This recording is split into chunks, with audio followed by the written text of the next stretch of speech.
I have absolutely no pleasure in the stimulants in which I sometimes so madly indulge. It has not been in the pursuit of pleasure that I have periled life and reputation and reason. It has been the desperate attempt to escape from torturing memories, from a sense of insupportable loneliness, and a dread of some strange impending doom. Edgar Allan Poe. And with that light intro, hello there, and welcome to Bandwidth Coast to Coast.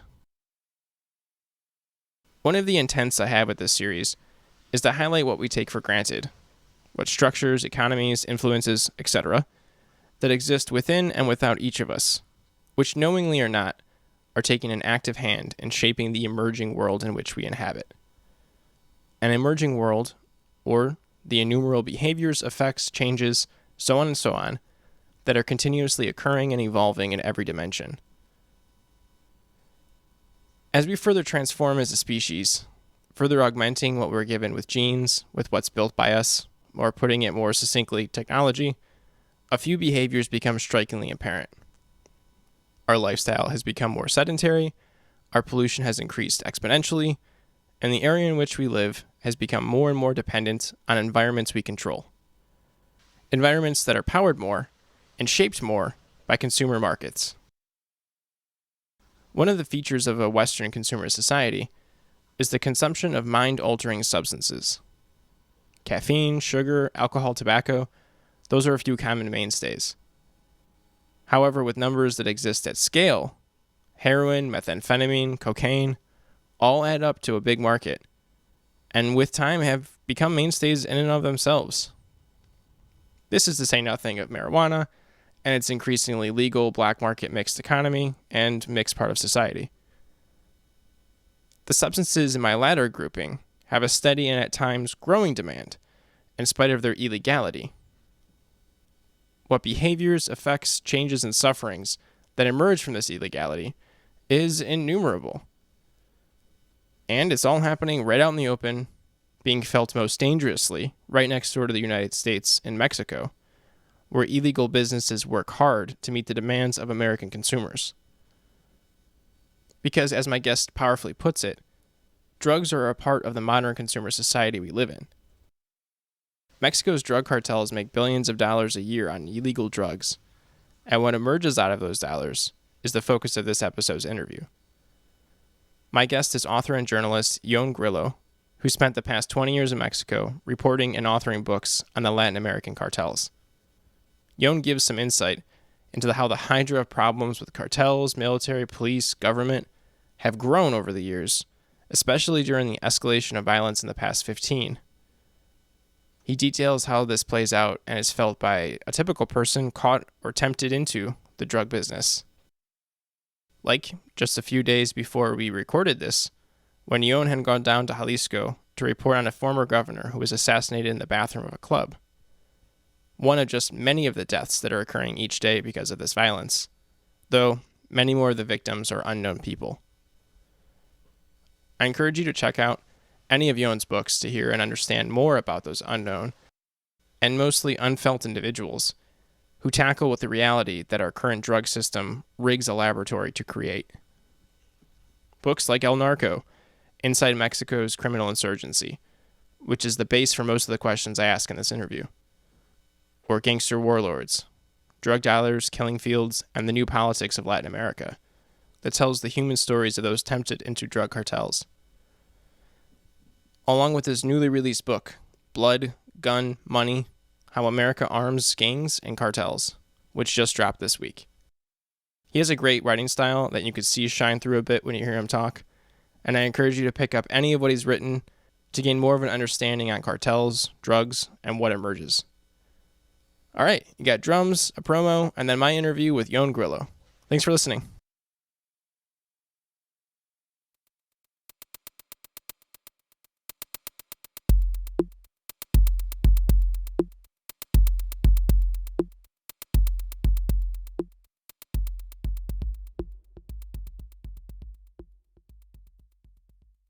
Quick before the episode starts, if you'd like to find us on your social media platform of choice, sign up for our mailing list to be the first to know about episode drops, know about upcoming guests or opportunities to ask questions and provide suggestions, please visit us at bandwidthpodcast.com. And of course, if you like what you hear, please follow, comment, or subscribe to the pod, however it is that this is getting to your ears.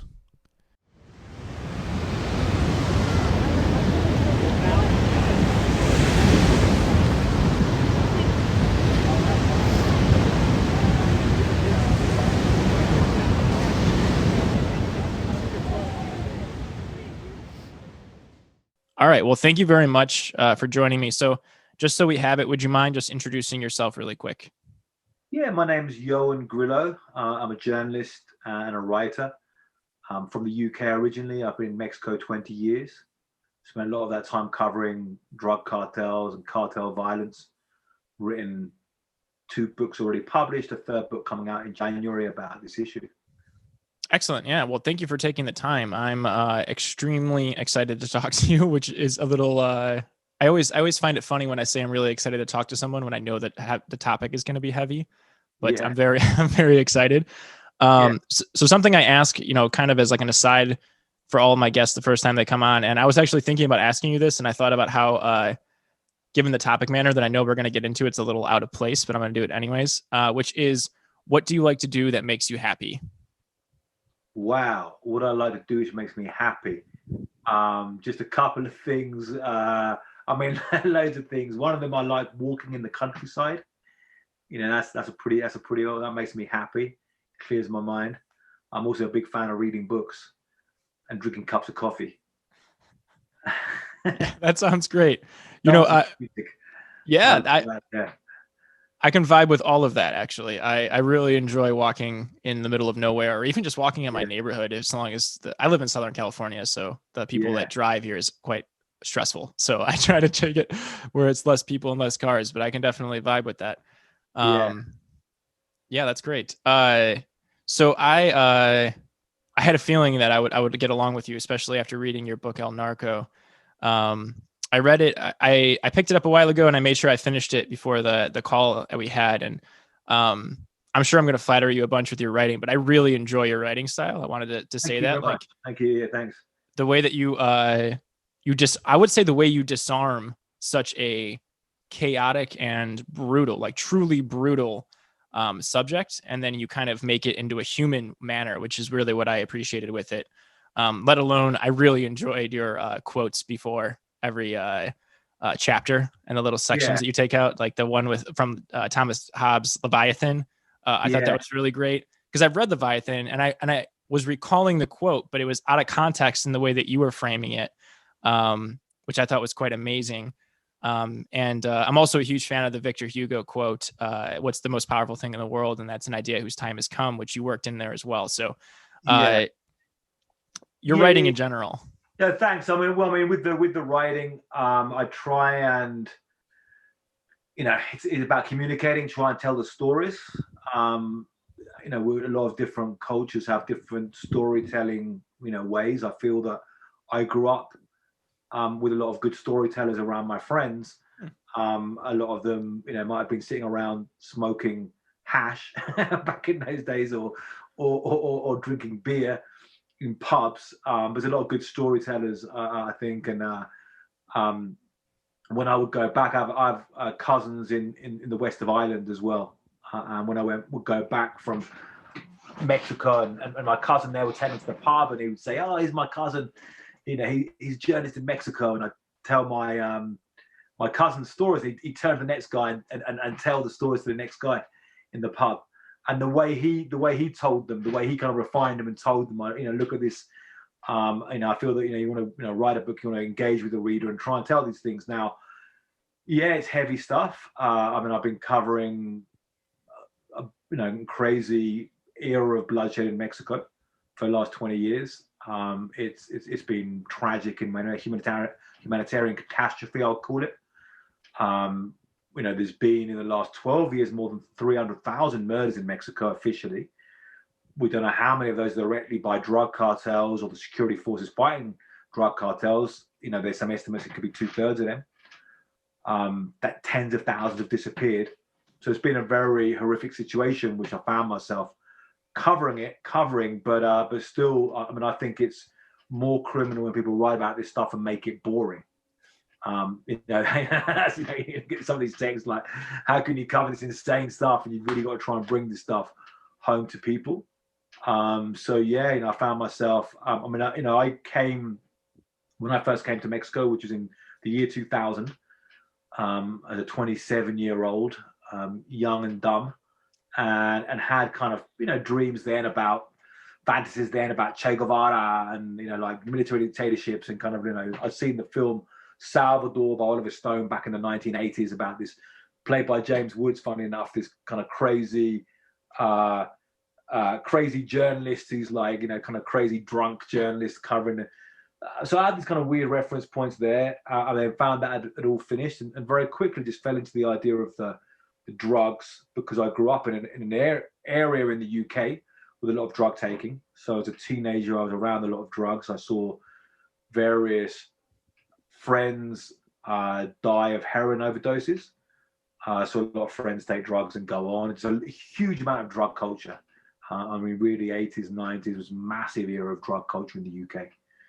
So I kind of grew up around that. And so it's kind of, for me, it was an interesting connection. Like, we grew up around drugs, and this country's producing and trafficking drugs, and we're connected by this issue. And then the glamorous story, I was always into the kind of mafia and organized crime stuff. I have an Italian last name, which made me, when I was a teenager, think like I could relate to like Mafia, Crime Incorporated stuff. And so I was just always a bit fascinated by those mafia stories, organized crime stories. So as well, that was something interesting. And then you suddenly the crazy stories of, you know, of these drug traffickers, El Chapo, El Mayo, these, you know, this crazy subculture there. And then I found myself covering something which was really horrific, violent, horrible story, and a lot of people being hurt very, very badly by this. So just been telling the story and trying to also bring out ways, talk about ways that we can try and get out of this hole. It's very hard. But yeah, a lot to talk about. Yeah, definitely. And I want to dive into a lot of that. Yeah, I'm not sure. Have you ever heard of the historian Felipe Fernandez Armesto by chance? I'm not. I'm sorry to be ignorant of that. No, No, it's quite all right. I was ignorant to him until I had him on my podcast, and then I realized he's a big deal, and I was like, oh shit. Okay. So I didn't know that he was as big of a deal as he is. So it's quite all right. Yeah. The only reason that I bring it up is to get to a point that you hit on with culture, actually. So I'm obsessed with culture. Like, I have these obsessions, and I'm aware of them. It's probably a feature of an addictive personality, to be honest, but I harness it in different ways, right? So I have these obsessions. And one of, yeah, I could see. That's a me too. That's a me. I'm also very obsessive. Yeah, I get obsessed by stuff as well. So yeah, I think it's addictive personality, and I get obsessed by things. So I've had various obsessions in my life, and yeah, the best thing, if I can have the obsession and my work together at the same time, that's the best thing. And I had that but sometimes, unfortunately, it changes. I get obsessed by I get distracted by, obsessed by stuff that I shouldn't care about. Yeah, I have many a late night because of that. Yeah. But yeah, culture. Well, we're in a moment where there's a big debate, evaluation over culture. In Western society, definitely. The culture war and all of these things. So yeah, I guess culture is something which is coming up, which is an interesting one. Yeah. So he said something to me, and I had this like line of thought that I was asking him these questions, and really what I wanted to do was reframe what a historian is and reframe what history is. And he said something to me that I'm gonna say it, and then I'm gonna bracket to a question. And he said something to me. So I said to him, and I said, in studying anything, in studying your own contemporary time, your own life, or the life of, you know, Alexander the Great, or whatever, you know, historical individual or time period, I said, is there anything more important than culture? And he said something to me that I want to use to frame this question. He says, no, culture is the frame of reference. That's the point in which you kind of start with, and then you kind of go out from there. And that's one of the things I really appreciated about your book, El Narco, as well as your follow-up one about just the individuals who are in these cartels. Yeah. Is you're really kind of telling this, you know, this cultural story of how did this come to be and come to emerge, right? Which you say at the end of the book, it's really a generational problem. And I think that's a good point to kind of frame this. So what I want to ask you to kind of start with this is, has the confluence of, you know, culture just physical geography of where Mexico is located, and the demand in the economy of drugs really kind of created the conditions in the lab for this violent Mexico. Like going back to, I kind of want to plug in that something else that you say that I think is an excellent point. In another life, I went to school and I studied international relations. And when I did my case studies in Latin America, one of the big things that came up was the PRI. And it was, like at that time, it was the transition of the PRI kind of allowing the transition to happen maybe. And this kind of government monopoly that they had, this oligarchy of the PRI kind of went away. And in doing that, it was actually violent under them, but it was controlled violence where after they went away, it was almost like a hydra and chaos. So my question again, just to kind of come back to, is the confluence of the culture historically of Mexico, of which they insurgents fought the colonial, rule, was able to win independence.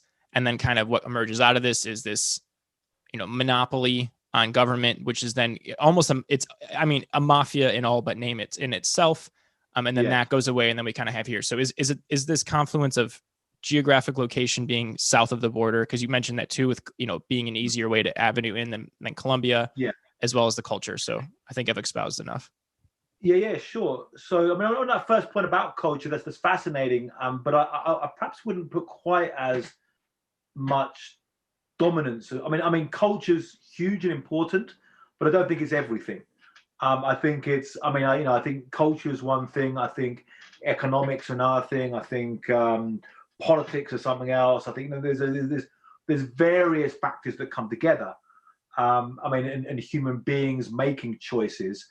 And so like, whereas the culture is part of this, and the culture is interesting because it's how these things are expressed via culture in cultural ways, but it's not everything. But answering the question, I think so to describe again what we're talking about to people who might not be that familiar with this. So we've got this situation where you've had this escalation of violence in Mexico, huge amount of cartel-related violence, of the security forces fighting the cartels, a lot of just crazy things happening over here particularly for the last 13, 14 years now.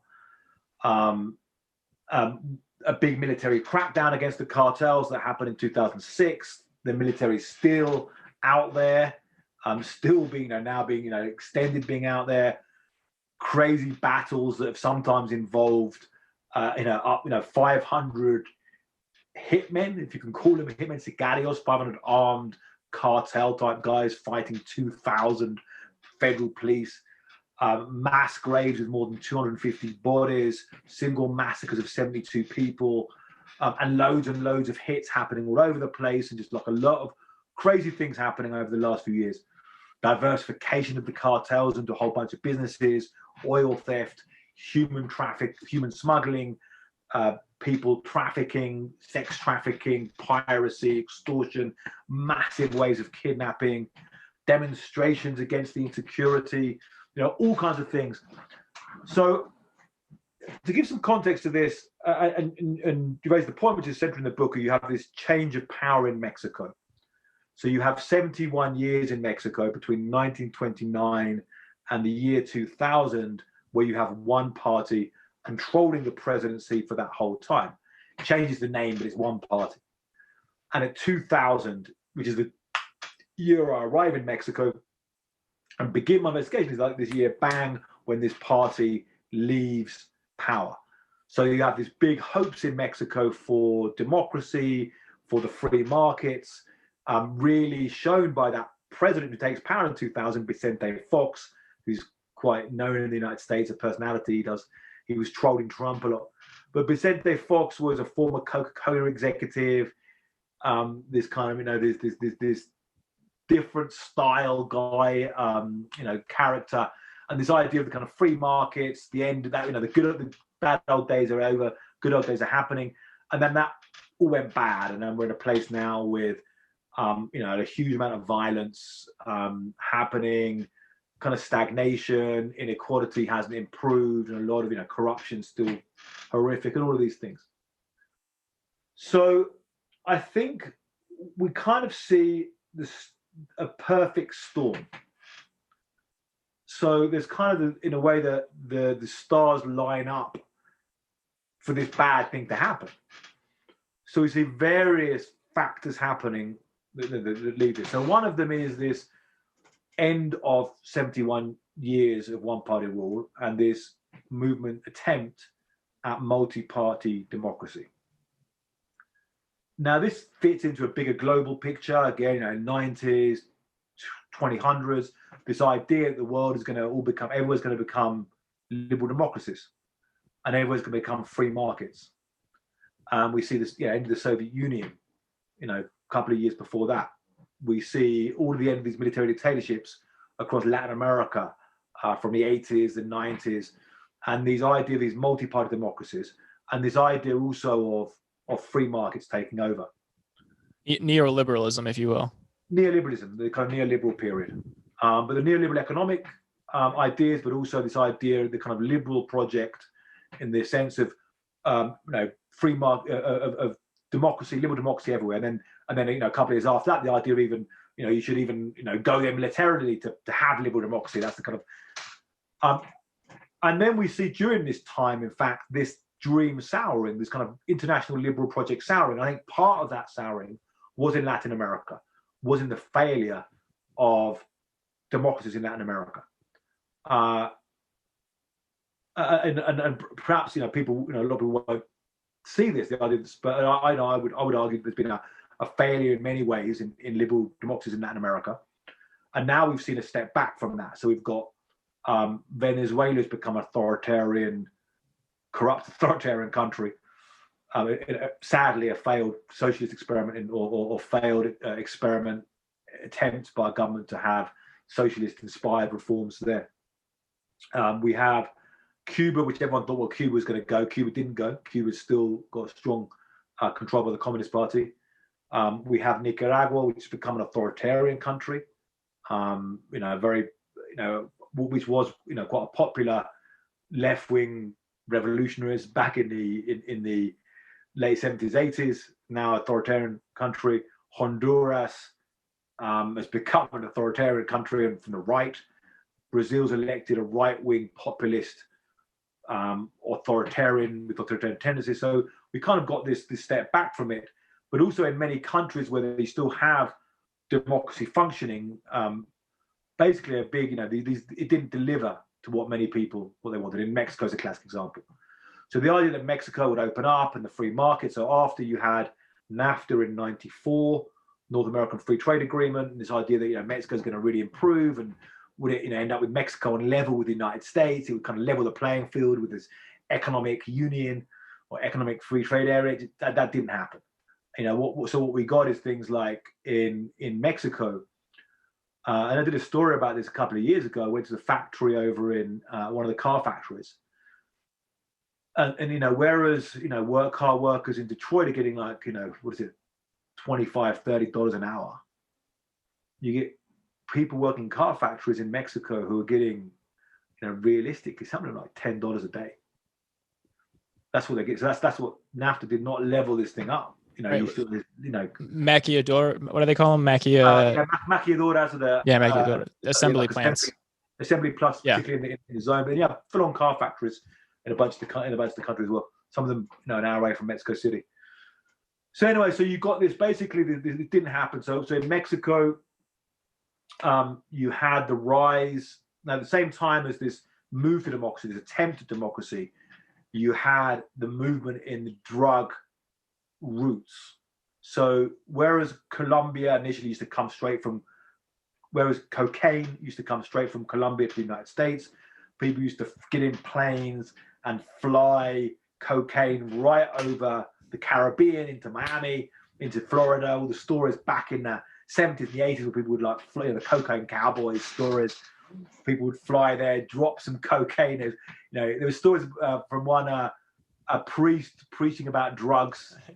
It's a great story if it would, see how true it is, but some priest preaching about drugs in Florida and then some cocaine was like dropped from the sky.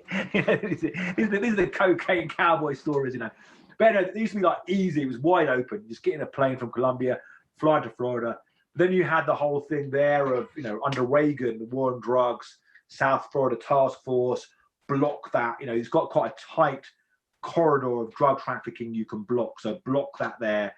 And then the drug traffickers just shifted, and then you had Mexico. So you had what's called the Mexican trampoline, make deals with the Mexicans. There's always been deals being made with between Mexicans and Colombians going back to the late 70s, actually. But these were kind of then increased, and then like bouncing on the Mexican trampoline, bouncing the drugs into the United States. So suddenly all the cocaine money starts to go into Mexico. Now what you get is actually this change with who makes the big money out of cocaine. So cocaine is massively profitable business. I mean, that's one of these things in the realities of the drug war, the war on drugs, the world of drug trafficking. Cocaine makes huge amounts of money. So like to make cocaine in Colombia, I mean, first of all, you have these campesinos, peasant farmers who are cultivating the coca bush.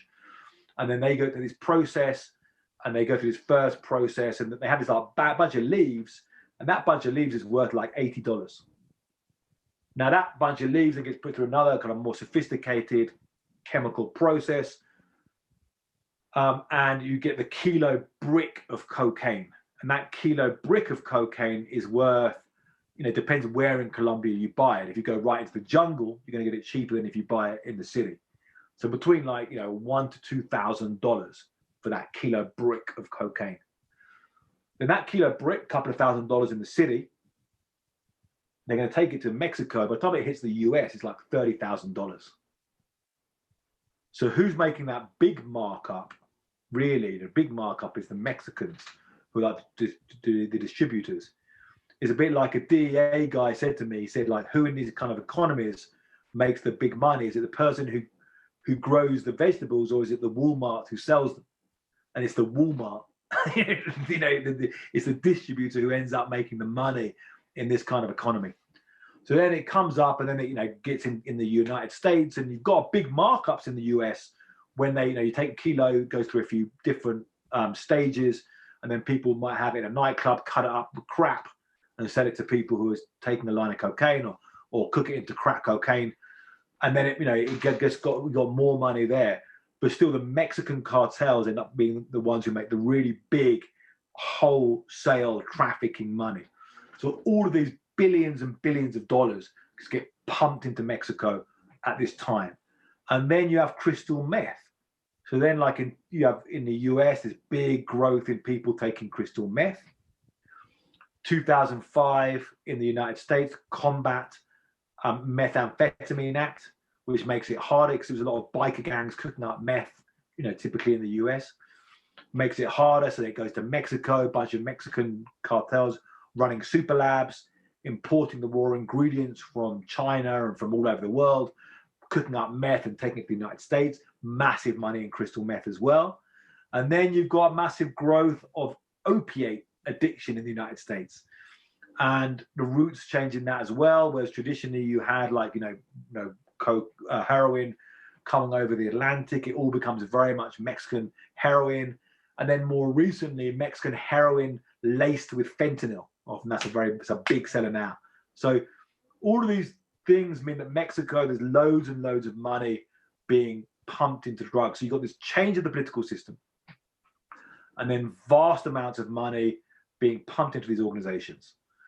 And then what you get is this change. So whereas you've always had corruption, but the corrupt deal before was that the Mexican government, the police, are the ones who are the top dogs who kind of control the cartels. So you got kind of stories going back to like this idea of somebody, a drug trafficker, who is moving dope over the border and has to pay the police off. But the police are the top dogs in this deal. I think an anecdote which really illustrates that is going back to the late 70s, early 80s. There was a drug trafficker called Pablo Acosta, and he described to journalist Terence Popper about when he first became head of the plaza in a place called Ojinaga, Chihuahua, taking over to Texas, to the Big Bend National Park. And he went to the police in Chihuahua state to negotiate becoming head of the plaza. And when he arrived there, the police were like, what do you want? And he was like, oh, I want to be head of the plaza. They're like, come with us. Took him into a room, 2 days of torture, like water with like chili, laced with chili up his nose, electric shocks on his nuts, kind of 2 days of like brutal torture. And then at the end of it, we're like, well done, you got the job. So it's kind of like this idea that like you've got the police are the ones in control. You can run drugs, but they're the ones who are going to give you the license to.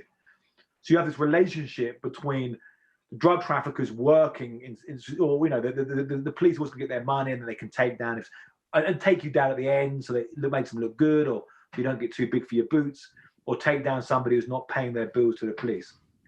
But then what you start to get in the 2000s is you start to get these drug cartels forming their own paramilitary wings.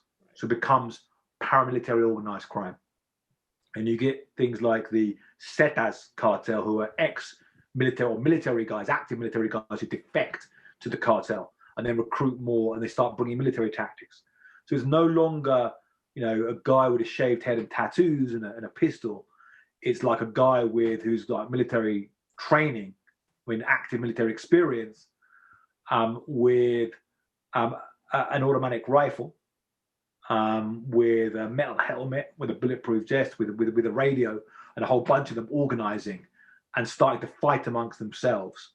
And then they're still using the police, but then it starts to change a bit. Like the police start saying, well, rather than them work for the police work for them.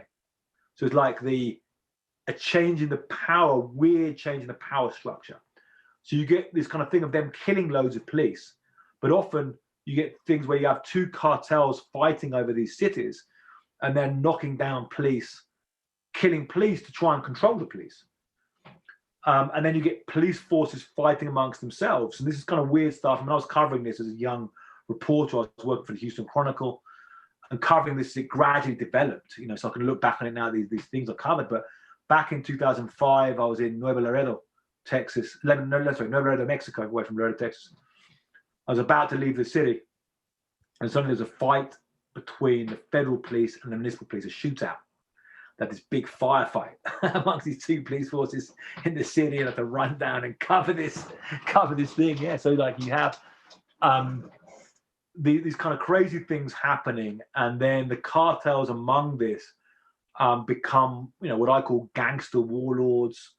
Call it paramilitary organized crime, where they're, and then you see these crazy things happening, more recently in 2019, where you have the army attempt to arrest one of the sons of El Chapo, and you have what, according to some military sources claim, with 700 to 800 gunmen rising up, blockading the city, and the military event, to 250 soldiers, the police just melting down, these kind of crazy situation, and these kind of things which are pretty out there to, these amazing, these pretty incredible things are happening in the country. So yeah, basically, like I would say, there's the kind of perfect storm, and then we run into this conflict and chaos. Yeah, and it's I one of my professors in college was from Peru, so we spent a lot of time. I had two different courses, and we studied in Latin America, and you can't really study Latin American economies without talking about drugs. So I had some understanding of kind of the hydra that the cartels are there. But one of the things that I thought your book really well illustrated, as well as your writing, is kind of, I guess, from an American standpoint, seeing police that are so involved, like a plaza is like a geographical region of drug running, right? So why would the police be involved in that? And from an American perspective, it seems rather foreign.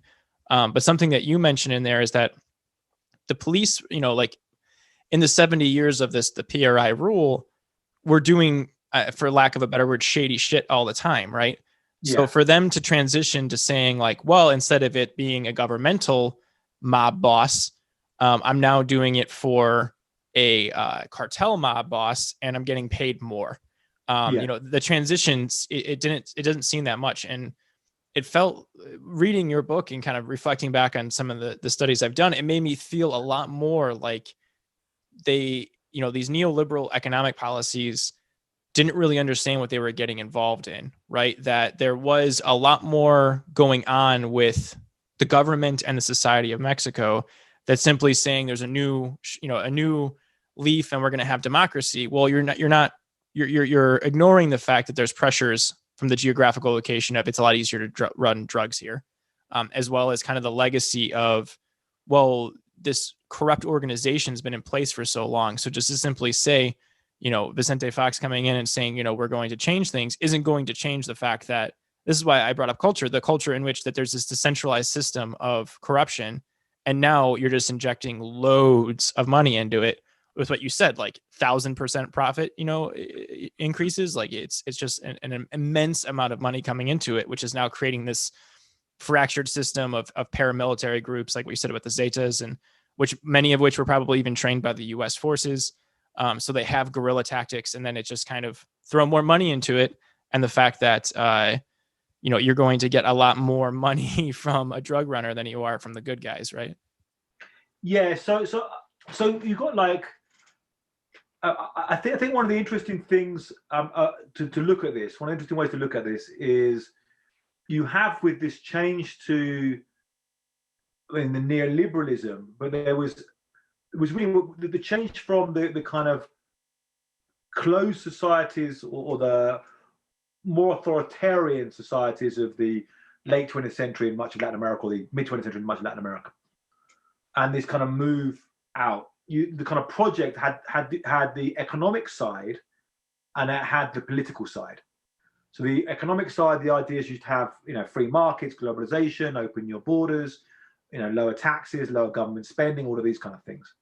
And the political side was have elections that are credible elections, and voting, and they're not you're just rigging the elections. And that was the kind of two parts of the big project put forward in an international way. And like in terms of the economic side, you had like NAFTA and the World Trade Organization and all of these kind of things pushing the economic side. And on the political side, you had things, this is the American political project, but also United Nations to an extent, and then these things like Jimmy Carter and stuff going around there supporting election monitoring, the idea of democracy. What this missed though was a third side, which was the rule of law. So one of the things about Latin America generally, I think, on where we're at now in Latin America, so the big problem is not only in Mexico, you've also got a real big problem of criminal violence in a whole bunch of countries in Latin America and the Caribbean in a massive way. Mexico, El Salvador, Honduras, Guatemala, Colombia, Venezuela, Brazil, Jamaica, Trinidad. All these countries you're seeing criminal violence in all or parts of the country in some horrific levels. And you saw this thing where most of the world during the 2000s, the violence was going down, and in Latin America it was going up. It went up substantially. Between 2000 and now, you've had more than 2 million murders in Latin America. So more than 2 million murders. This is a crazy level. A cocaine-fueled Holocaust. This is one of the phrases I've used about this.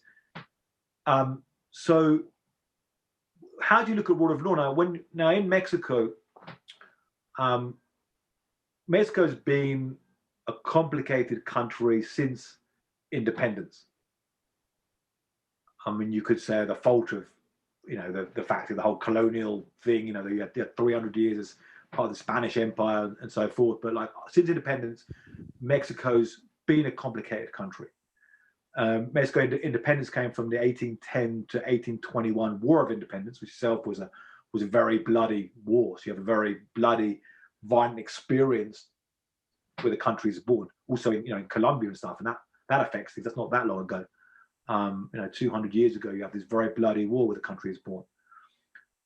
And I would say that Mexico, since independence, has kind of gone through periods of authoritarianism and periods which are quite chaotic. It's kind of swung between those two. But the way that in the authoritarian periods, how they kept order, and this went for the dictator Porfirio Diaz and also for the PRI, I believe was like creating a pyramid of power.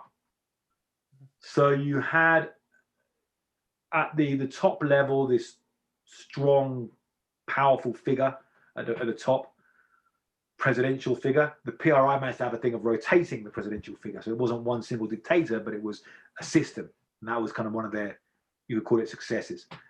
But also under Porfirio Diaz was one, big figure, and then you had different regional leaders who kind of respond. So the kind of governors of states and these kind of regional power brokers who respond and hit back to the presidential central figure. And then underneath that, you have at the lower level, what in Mexico they often refer to as caciques. Now, caciques you could translate as chieftains. These kind of, like as a not the greatest translation, but kind of rough translation. These local strongmen in these areas. So like some kind of these chieftains in these towns, in these sectors. So it's kind of a pyramid of power, and so it's not really like kind of a rule of law kept in a way that it was ever established in a justice system working. It was like, you've got to keep, order in your town. If not, and you've got to respond to the next guy up the pyramid. So it's like, the whole thing, power rises, money rises, and also you have bribery through the system. Money rises up like gas, and power cold comes down like water.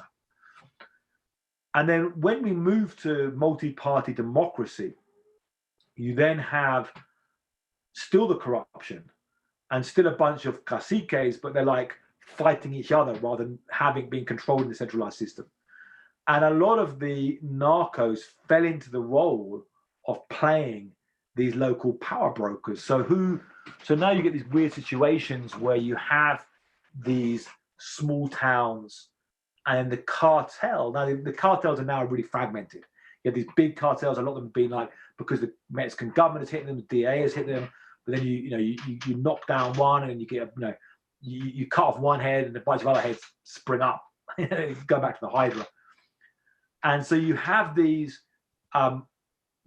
different gangster chieftains as well as these gangster warlords in these like towns and these and these little fragments of cartels, and now all over the place, Caboca, Sonora, in some small towns in Guerrero, in Tepalcatepec, Michoacan, these little places, these local power brokers who are like between these kind of criminal figures, but also kind of the power broker there, and then sometimes allying with the police, sometimes going against the police, and a very chaotic situation across the country. Thank you for painting it quite that way, because it helps understand. You make it as like a quick aside in your book, but just to kind of fill the glass for anyone who's listening to give a better understanding of this, it's very similar in ways. There's a lot more complexities here to kind of the Iraq War, where you go in there. There's a big figurehead of Saddam Hussein, who is in no means somebody that we should rationalize as doing anything other than keeping things stable. Stable doesn't mean safe, but he's keeping things stable, right? And then you go in there, you knock him out, and all of a sudden, all these cultural complexities that were being stamped out, which you can go to empires back throughout time, and this is always what ends up happening. The whole of Europe after the Roman Empire is just a case example of this. Is you take out the biggest, guy in the block whose whole purpose of being there, or even, you can even, point to the British Empire after World War II. You take out the central force that is keeping things in place. So in Iraq, you take out Saddam Hussein, all of a sudden, all these cultural fragmentations of Sunni and Shia and Ba'ath and all of these kind of spring up, and now all of a sudden you don't have anything to keep it in check because there was an unwritten system that was there keeping everything afloat. Where now that system is now gone awry, but in a lot of ways they're saying, well, let's hack it in a way because you're used to it, and let's keep rule of law. Which the rule of law piece I think is interesting. I hadn't quite thought of it in that way, the way you drew it directly. Yeah, so talking about the some of the Iraq comparisons, and some of them work and some of them don't, but like there's definitely some. You had in Iraq the de-Baathification. Right. So you had like when you went in there and get rid of all the people who were Baathists out of the government, and then they become the rebels. And you saw things like in Ciudad Juarez, where there was an attempt by the mayor, was like, okay, the whole police force are corrupt. They're all narcos. We're going to fire them all, fire all the police, and get some new guys in there. So you fire all of these corrupt narco police, and then they immediately start, shaking down, kidnapping, doing a bunch of crazy stuff. So you had elements of that as well, where the attempts to try and, when there have been attempts to try and clean out the narcos from these places, can go wrong because of that. Yeah, and I think you even point out that it got considerably more violent because of the fact that they essentially didn't have anything to lose at that point, right? Yeah. So, suddenly you've got a bunch of, police who are already used to shaking people down, doing a bunch of dodgy stuff. And then they're suddenly like, fine, okay, what do we do now? Okay, we've got to get some money. They become, they become part of the, they're already part of, the structure of the Juarez cartel, but they become more active on the street, parts of it.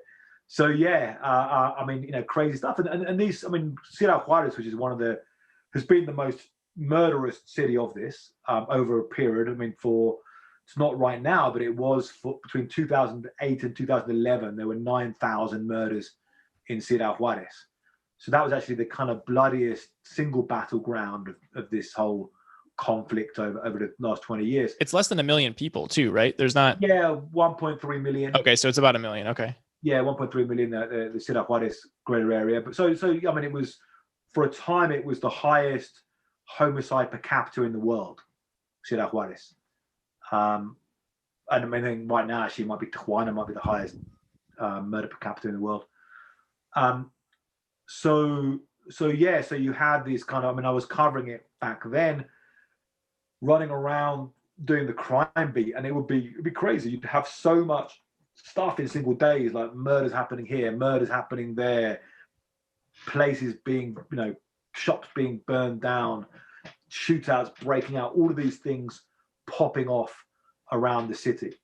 And in that case, you had the Juarez cartel, which was run by Carrillo Fuentes, the time by called Vicente Carrillo Fuentes, but was also linked to all these corrupt police, was also linked to this cross-national street gang called the Barrio Azteca, which began in prisons in Texas and then really, started becoming a big force south of the border. You had them on one side, and you had the Sinaloa cartel on the other side, Chapo Guzman, Miles Zambada, these figures, and also linked to these local street gangs, recruiting local street gangs, and linked to a bunch of corrupt security forces, and maybe more like federal security forces on the other. So these big clash between these big groups, and then also these sub groups of them. And so the street gangs, because they were pitted against each other, they became really on the front line. And I remember people there talking about, we'd have in these neighborhoods, 30 kids who would hang out in the corner and be the local, what had been the local gang involved in petty stuff for a long time, suddenly getting brought into this cartel war. And then, people heard the phrase a couple of times. They said they'd be like wiped out like cockroaches. It was this idea they were just like exterminated. Kids were just exterminated by these forces.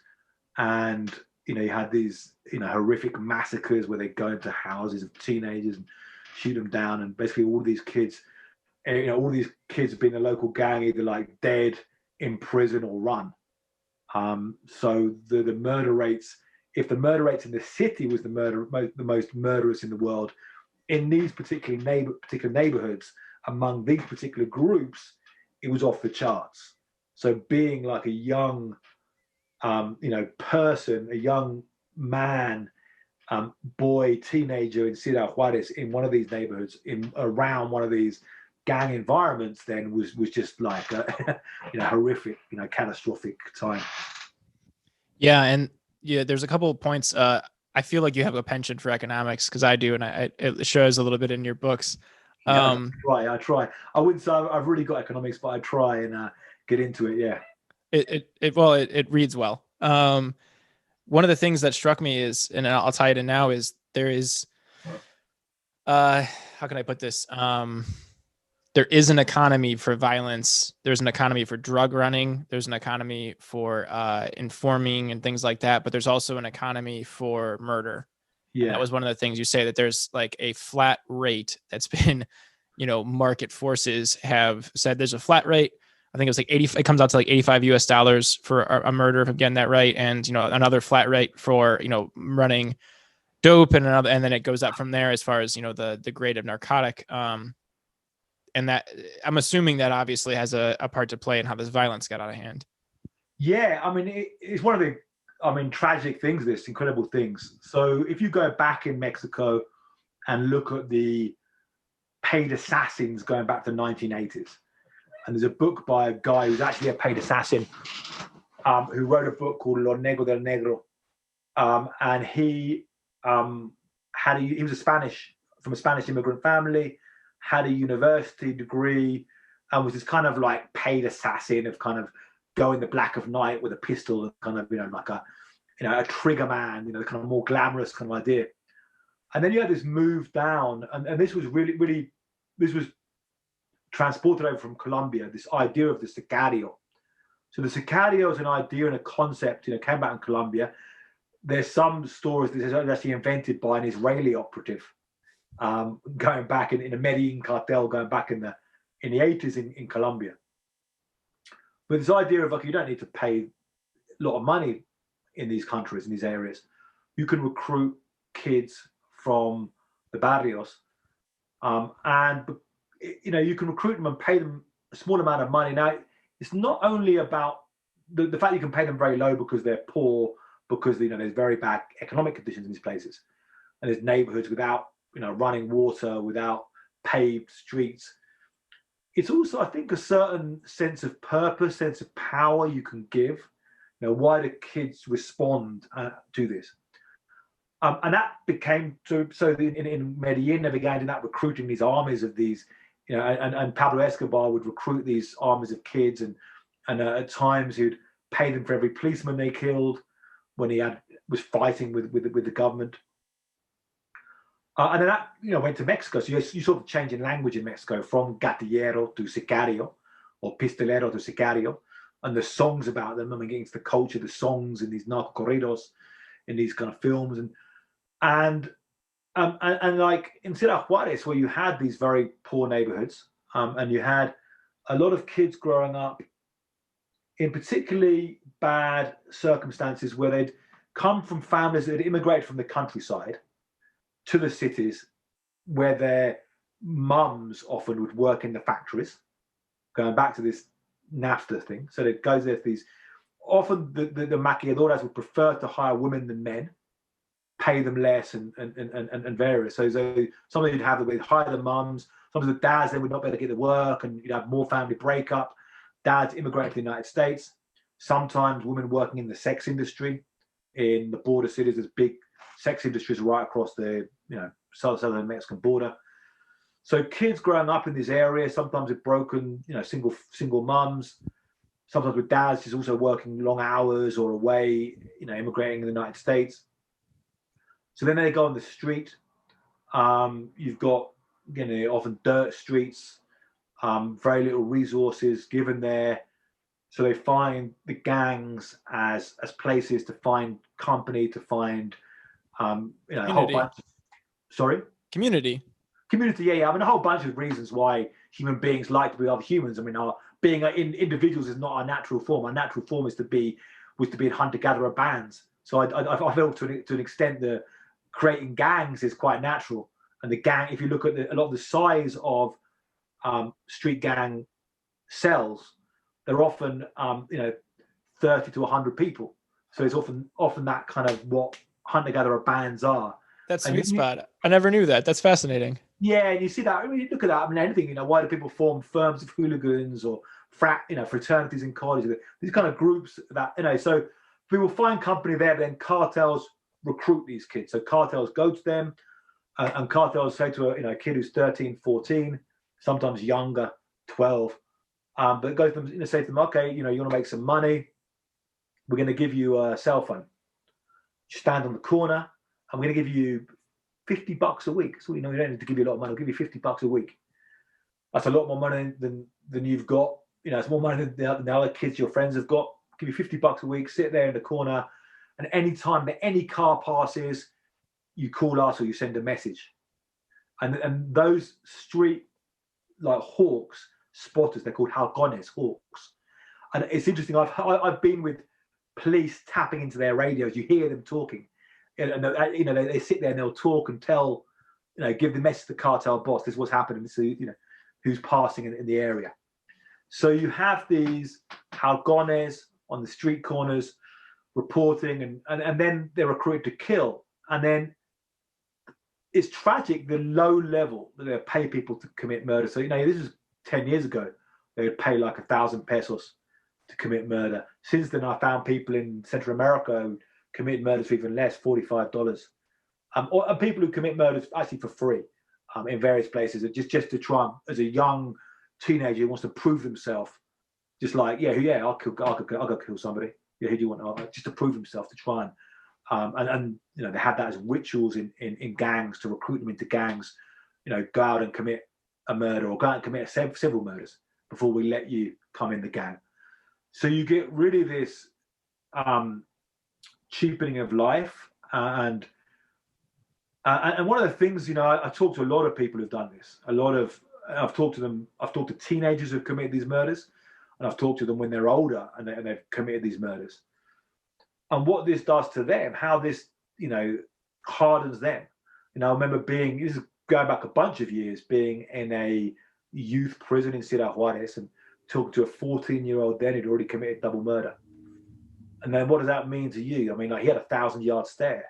You know, he looked like a Vietnam vet and he was 14. Or it's weird, you talk to some of these kids who are like, on one side they're kids, like you could be talking to my nephew back home, 15-year-old kid, and then they're seasoned murderers. But then what does that do to society? Then you have school teachers who are teaching a class with these kids in their class, and the kid says, you know, profe, if you give me a bad grade, I'm going to kill you. Then what's the school teacher going to do and react to that?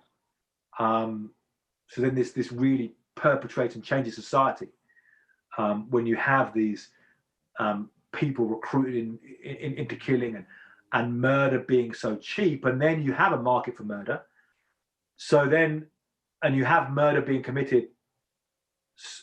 I mean, one of the complicated things to understand Mexico's drug war, the Mexican drug war, you know, as it can be called, is that it's very hard. You know, there's so many murders happening. You don't know how many are directly caused by a cartel or how many are just somebody murdering somebody. And because you get so much killing happening, and then people killing for money, so then they can, you know, once you've killed 25 people for money and then somebody pisses you off, you can just kill them and get away with it. They do that as well. Now, there was some crazy numbers I was looking at the other day. There was a study about the impunity in Mexico for murder. And they found that last year there was like 34,500 murders in Mexico. And compared to that, there was only about 10%, the number of that, where you had people sentenced for murders. So they consider that an impunity rate overall in the country of 90%. But in one state, or in a couple of states, it was like 99%. Now, 99% impunity rate for murder means that if you kill somebody, there's about 1 in 100 chance you're going to get caught. So imagine that. You know, like in the US, in the US it varies, but in some communities in the US it might be an 80-90% clear-up rate for murders. So, you know, people don't commit murder because you think, you know, if I kill somebody, I'll go to jail. If you kill 2-3 people, you got, you know, very, very high chance of going to jail. If in these places you think, well, if I kill somebody, I've got only a 1% chance of going to jail, then what's there to stop it? And also you get people who are used to killing for money. So you have somebody, you know, you have situations, and some of these guys, and I interviewed a guy in Mexico City who said he would do hits, but it was more like, it wasn't cartel stuff, it was more like private stuff. Somebody owes somebody money and they're really pissed off. It's like, okay, I'm going to go and take a contract out on this guy. Somebody's, some jealous thing, but you can pay somebody else to go and kill that person for you. So then you get this use of killing, the use of murder really filtering down, and then a situation of just impunity and murder happening. At the same time, the cartels are still carrying out all this murder, and the security forces themselves are sometimes working with the cartels, or sometimes just, like then you have also soldiers, police who are assigned to fight cartels and might go into somewhere and just themselves just carry out a bunch of extrajudicial killings. I mean, often their techniques are they go into a neighborhood and they're told to try and clean the neighborhood, pacify the neighborhood, knock out the cartel. So they'll drive to the neighborhood and find the first kids on the corner who they believe could be cartel related, and then they get tortured and disappeared and their bodies dumped and buried.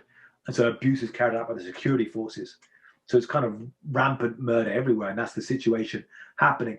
And then now, last Friday morning, a former governor was assassinated in the state of Jalisco, in the city of Puerto Vallarta.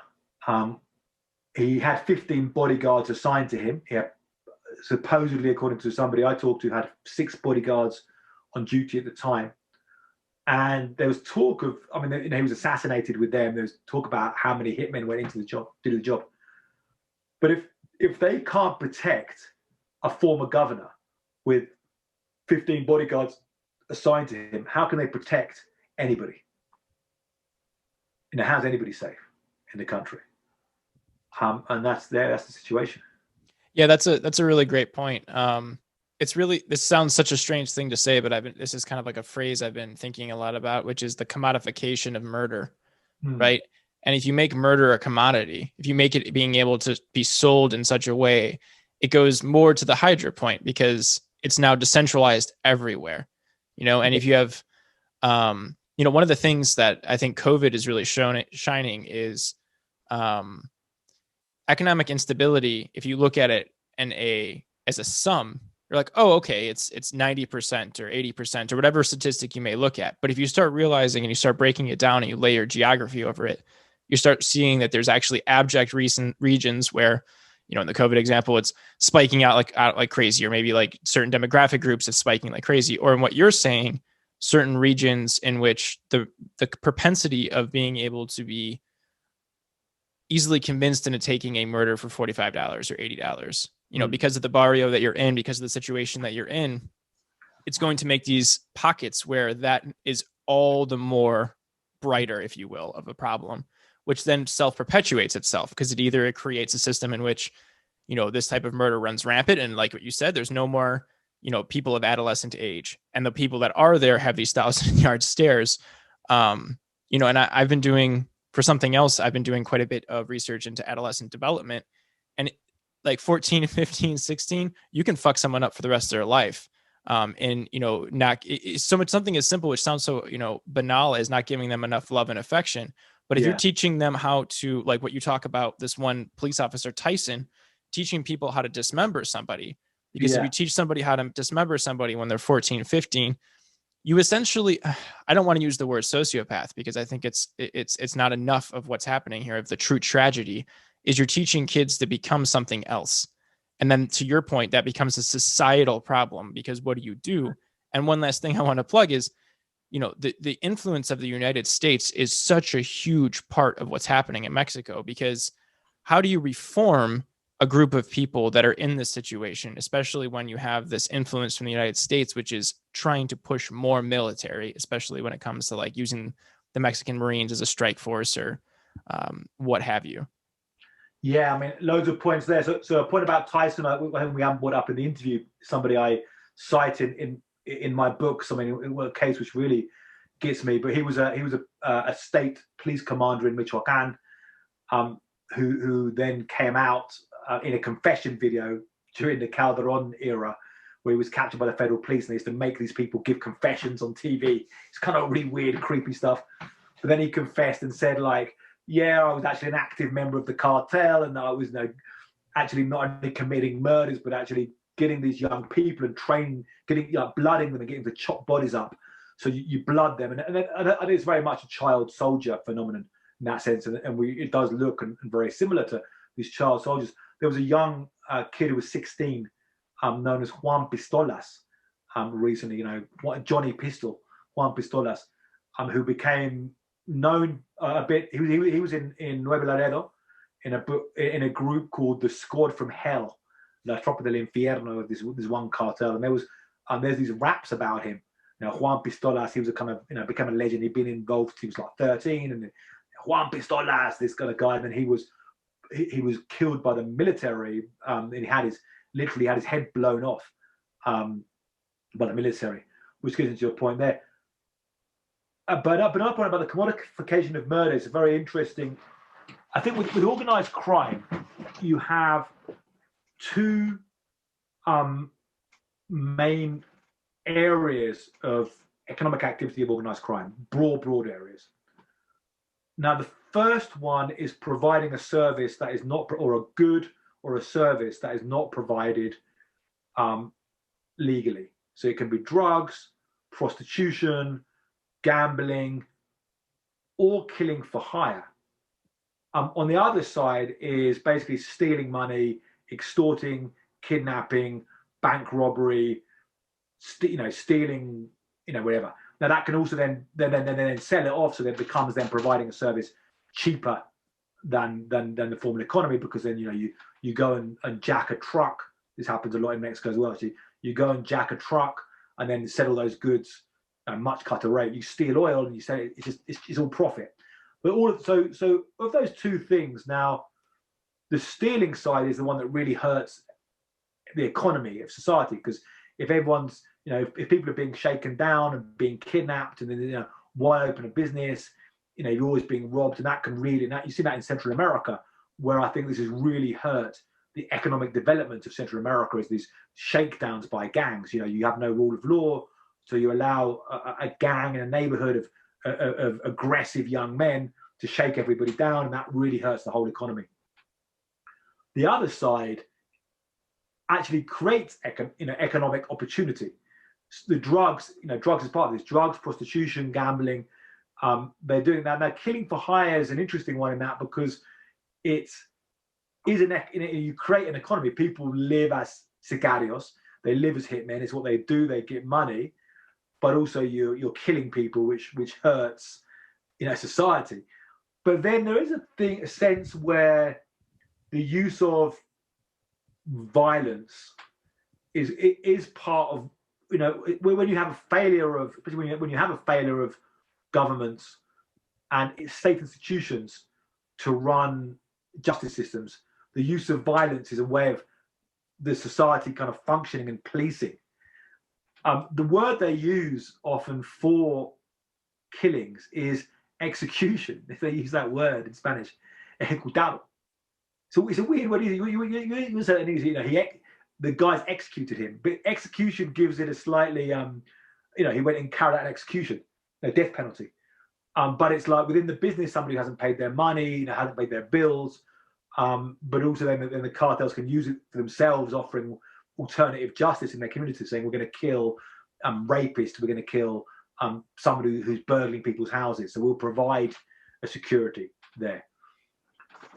And then to get to your point about the militarization as a response, and yeah, we've had in Mexico militarization, in all kinds of ways for the last 15 years, especially.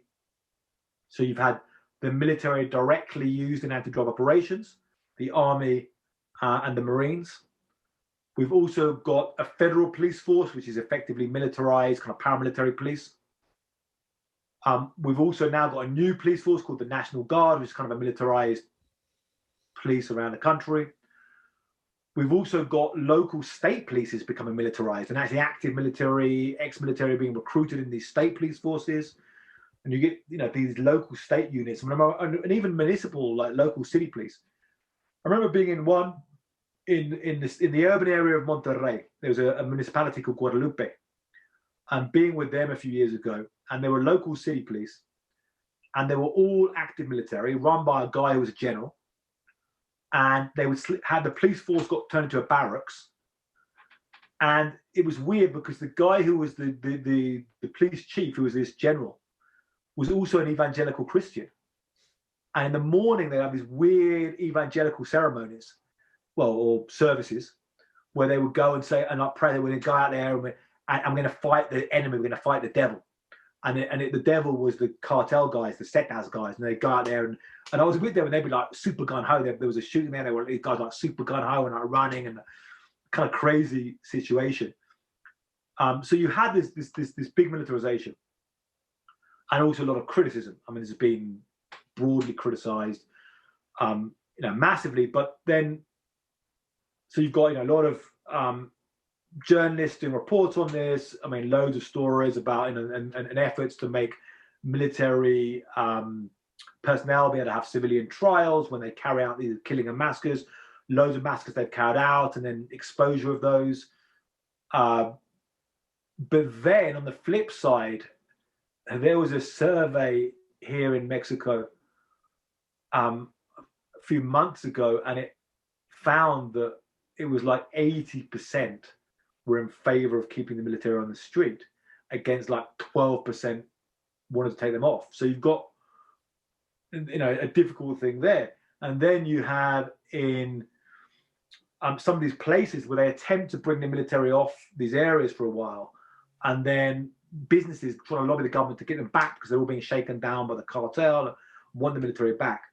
So it becomes a situation, if you look at it like a war you cannot win, and a war you cannot pull out of and end either. So that, like the Afghanistan situation, you can't win Afghanistan, you can't pull out either. You get stuck in this cauldron that keeps on going. Now, a solution in terms of that, I mean, I think there's three areas I look at in terms of solutions. I mean, one is that you have to build up police forces that work.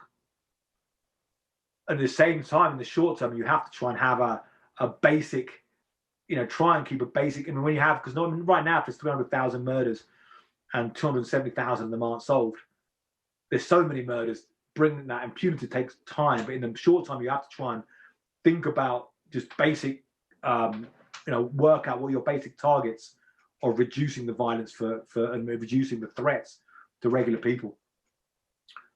And at the same time, the idea of, how do you restore, how do you change these neighborhoods where the kids are becoming hitmen? How do you, change that reality of that?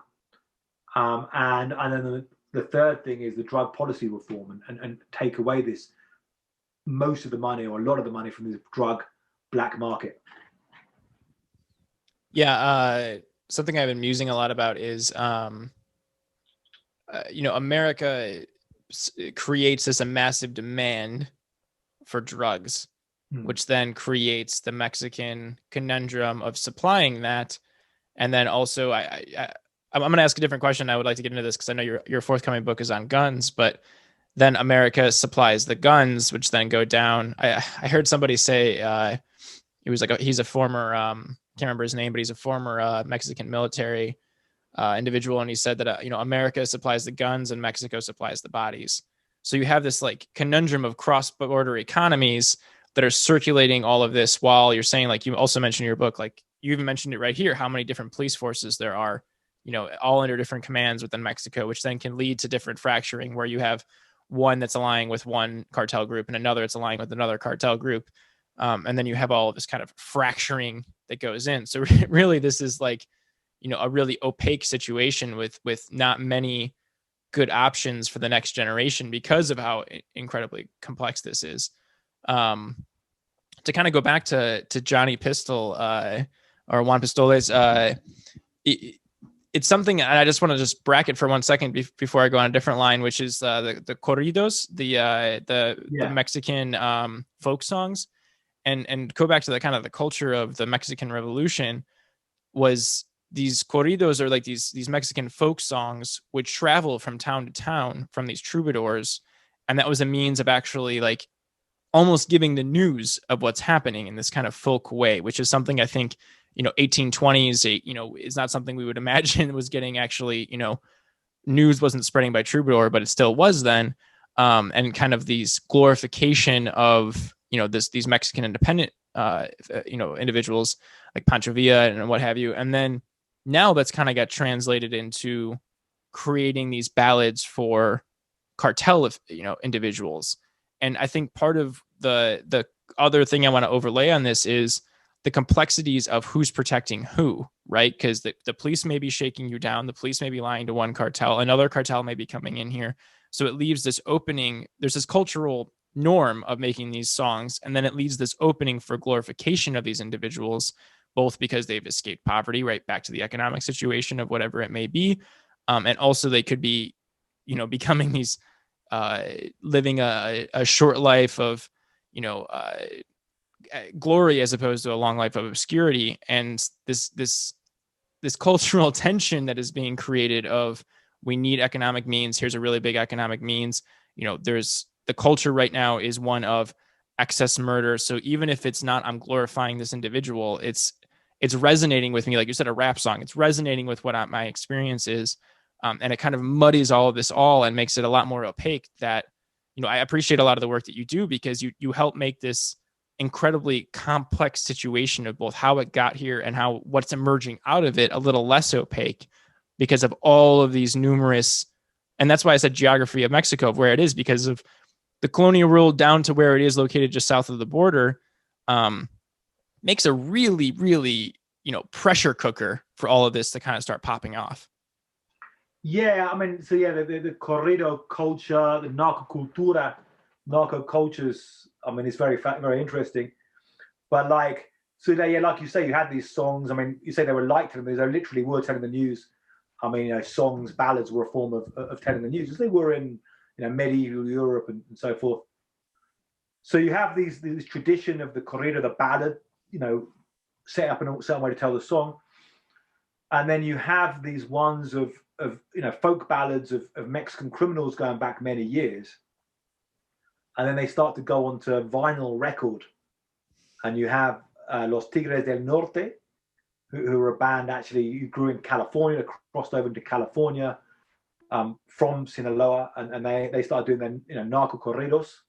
Back one very famous one called Contraband and Treason, Contrabando and Traición, which told this story of this character going over from Tijuana with a car with marijuana in the tires, and it's a song from going back in the 1970s, and then you have these new generations making much more hardcore narco corridos, and some of them even called the corridos enfermos, the sick ballads, where they'd have really violent narco corridos, and then all these people then it goes onto YouTube, and then people, I mean, so now everyone's like doing them on YouTube and doing them on the internet, and you have this stuff like when Chapo escaped from prison, within hours all these guys then start writing up these corridos and then recording them and throw them out on YouTube, and then the battle in Culiacan, people giving out, writing these corridos, so writing these lyrics to that as well. So there's this kind of crazy culture there, but also it's actually a form that musicians can make money from, because you have drug traffickers who want to pay these musicians to write corridos about them. So that you have musicians who have their price of how much they charge. I charge $1,000, or I'll go up to 5,000, of how sought after they are. And then that corrido then promotes this figure, promotes them, and that can even make them rise in the drug business. So yeah, you have this big narco culture. And then talking about this debate around culture, you've had efforts by Mexican politicians to try and change this.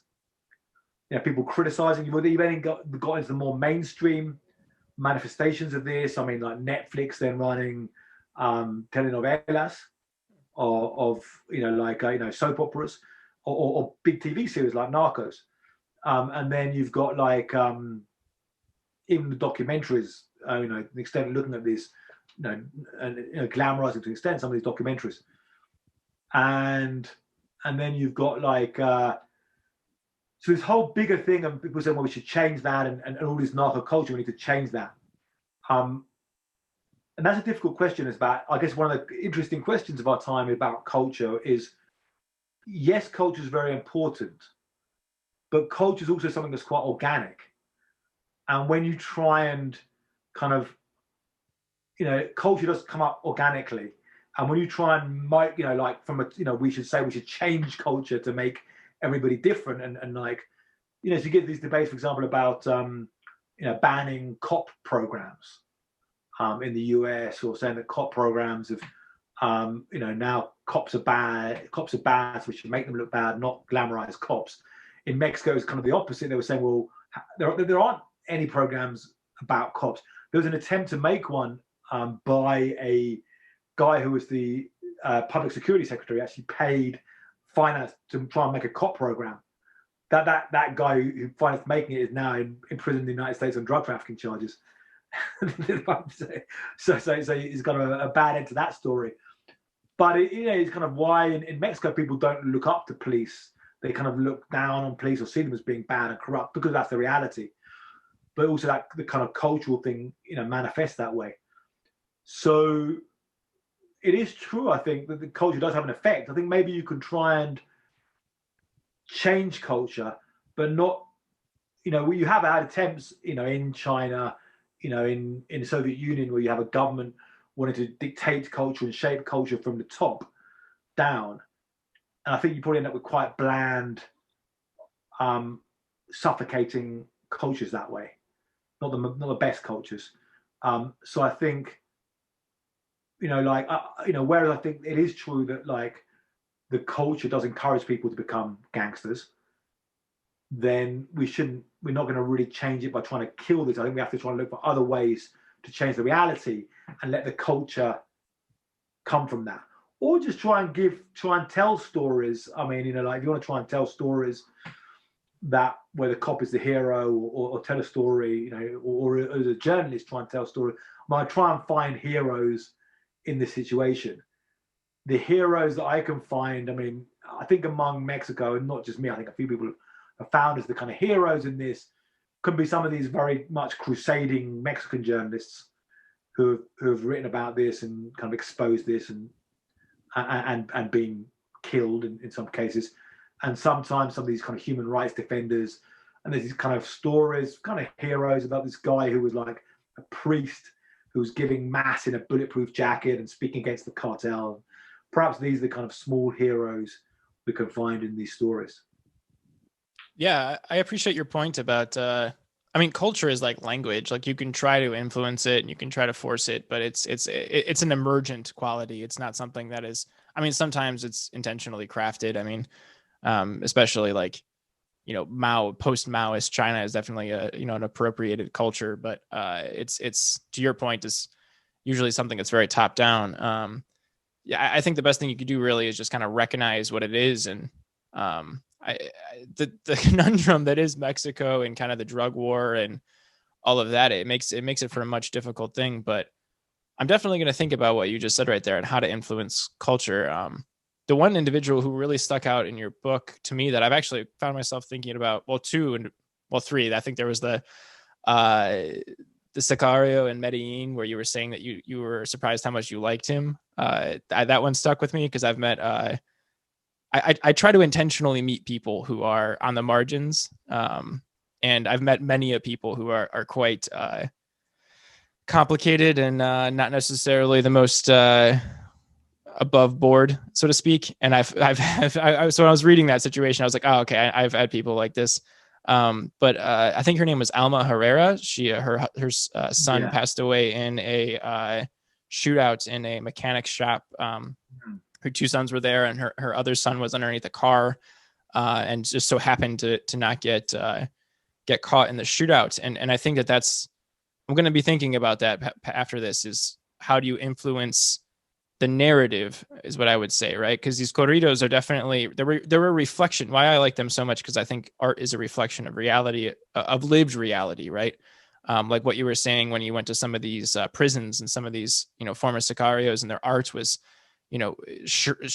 shocking and striking, of almost these skulls that look like they're looking into your soul and whatnot. Art is a reflection, I think, of the artist's reality. So I find the corrido so interesting because of it shows more of the stories of what it is. But to your point, I'm going to be thinking about, which is how do you start influencing it back? And, like I believe it is Alma Herrera, right? I want to make sure I'm getting her name. That's right. Yeah, I mean, she was, an amazing woman.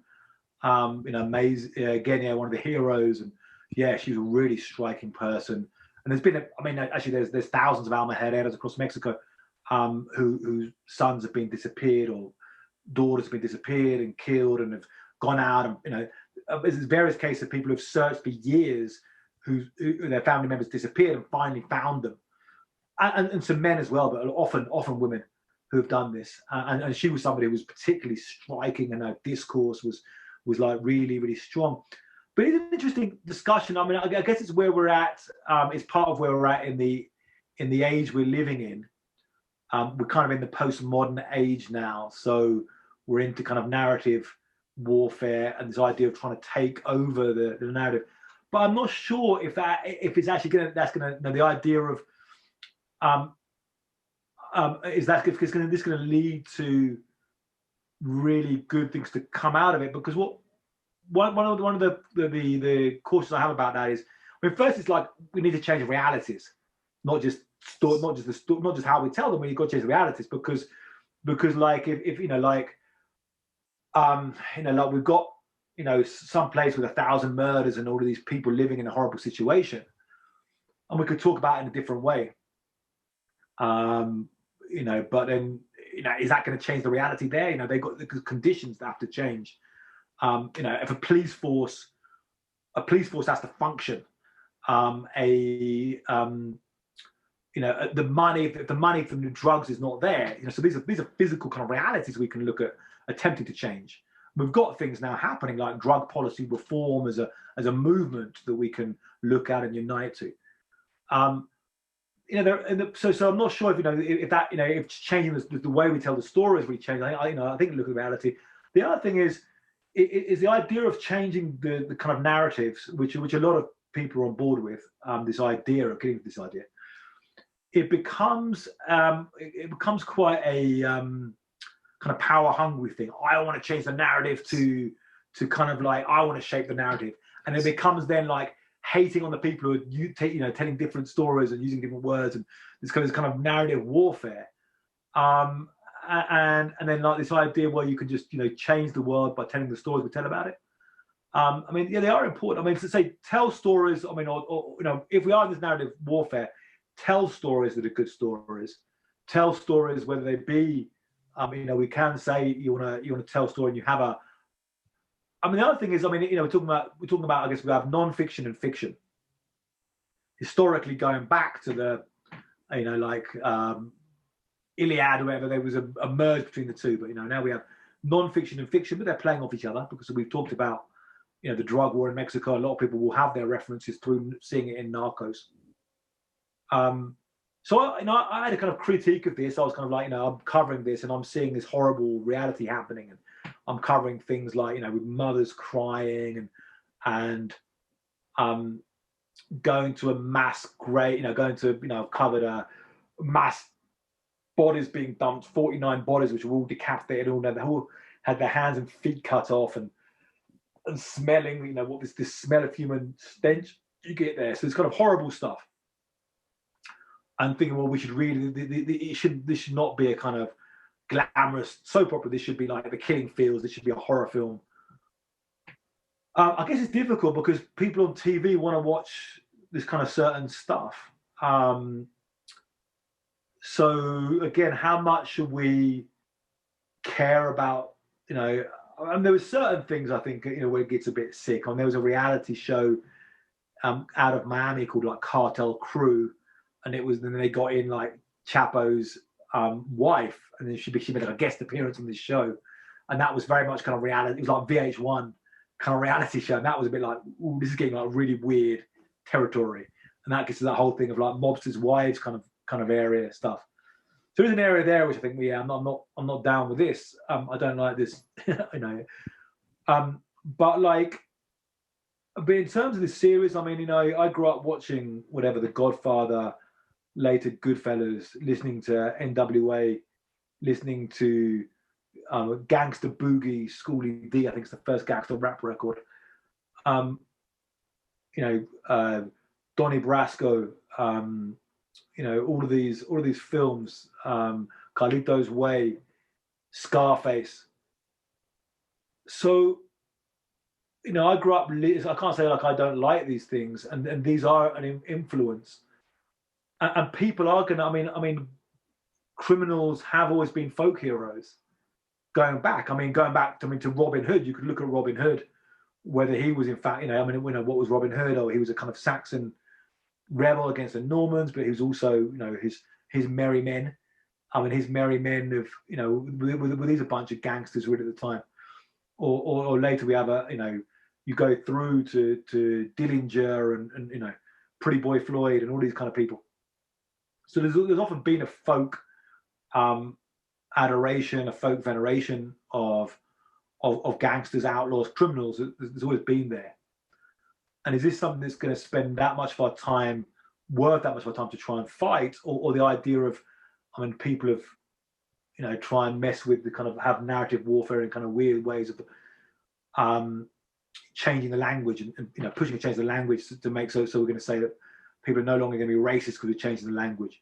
But I don't know. I'm more in favor of changing the reality and letting the culture come organically a bit from this. If people, because if people can sit in San Diego or sit in a lot of places in the US and watch Scarface, and I'll probably enjoy it, and you're going to enjoy these kind of dark tales. But if there's a police force which is broadly functioning, and if there's opportunities for people to make money outside of the illicit economy, and if there's people who have got, enough people, love and attention and not abandoned and not like draws to stuff, then they're not going to have that much effect. But if you have the other factors, then they're going to have much more effect and be kind of much, part of the narrative of this thing. Yeah, definitely. Are you familiar with John Nash at all? The mathematician? If you're not, John Nash. Yes. Game theory. Yep, exactly. Yeah. So he's like one of the pioneers of game theory. I like him a lot. And I like what you just said there about realities, because I think if we're going to set this up as a game, and I think that's the best way to do it, right, is to understand the reality as a game. And what I mean by that is, what are the incentives, disincentives, and why is this emerging, right? So like if we go to like let's just say violent, cartel gangster rap or something like that, like that's just art in my mind. If we were to, what's the definition of art? It's a reflection of the artist's reality, right? It's them translating and transforming them into the medium in which they chose, right? So, you can go about it all different types of way, government policy, to try to affect that. But I think to your point is, we got to focus on the game, right? And, to go back to Robin Hood even, right? If the economic situation of those Saxtons was one of affluence, I don't think they'd be putting up with Robin Hood very much, right? Yeah. But if they're in a series of if they're being oppressed, or, I think, a situation that you can even say very easily, and it wouldn't take that much of a stretch of a consciousness right now in America, is we're getting in a worse and worse economic situation, and people are going to be getting more and more desperate. So if all of a sudden a John Dillinger pops up, they're going to have public opinion go with them, because, well, I'm getting fucked, like this guy's doing something that he can, and I don't have the guts for it, right? And it's a natural emergent quality is what I would say from the game.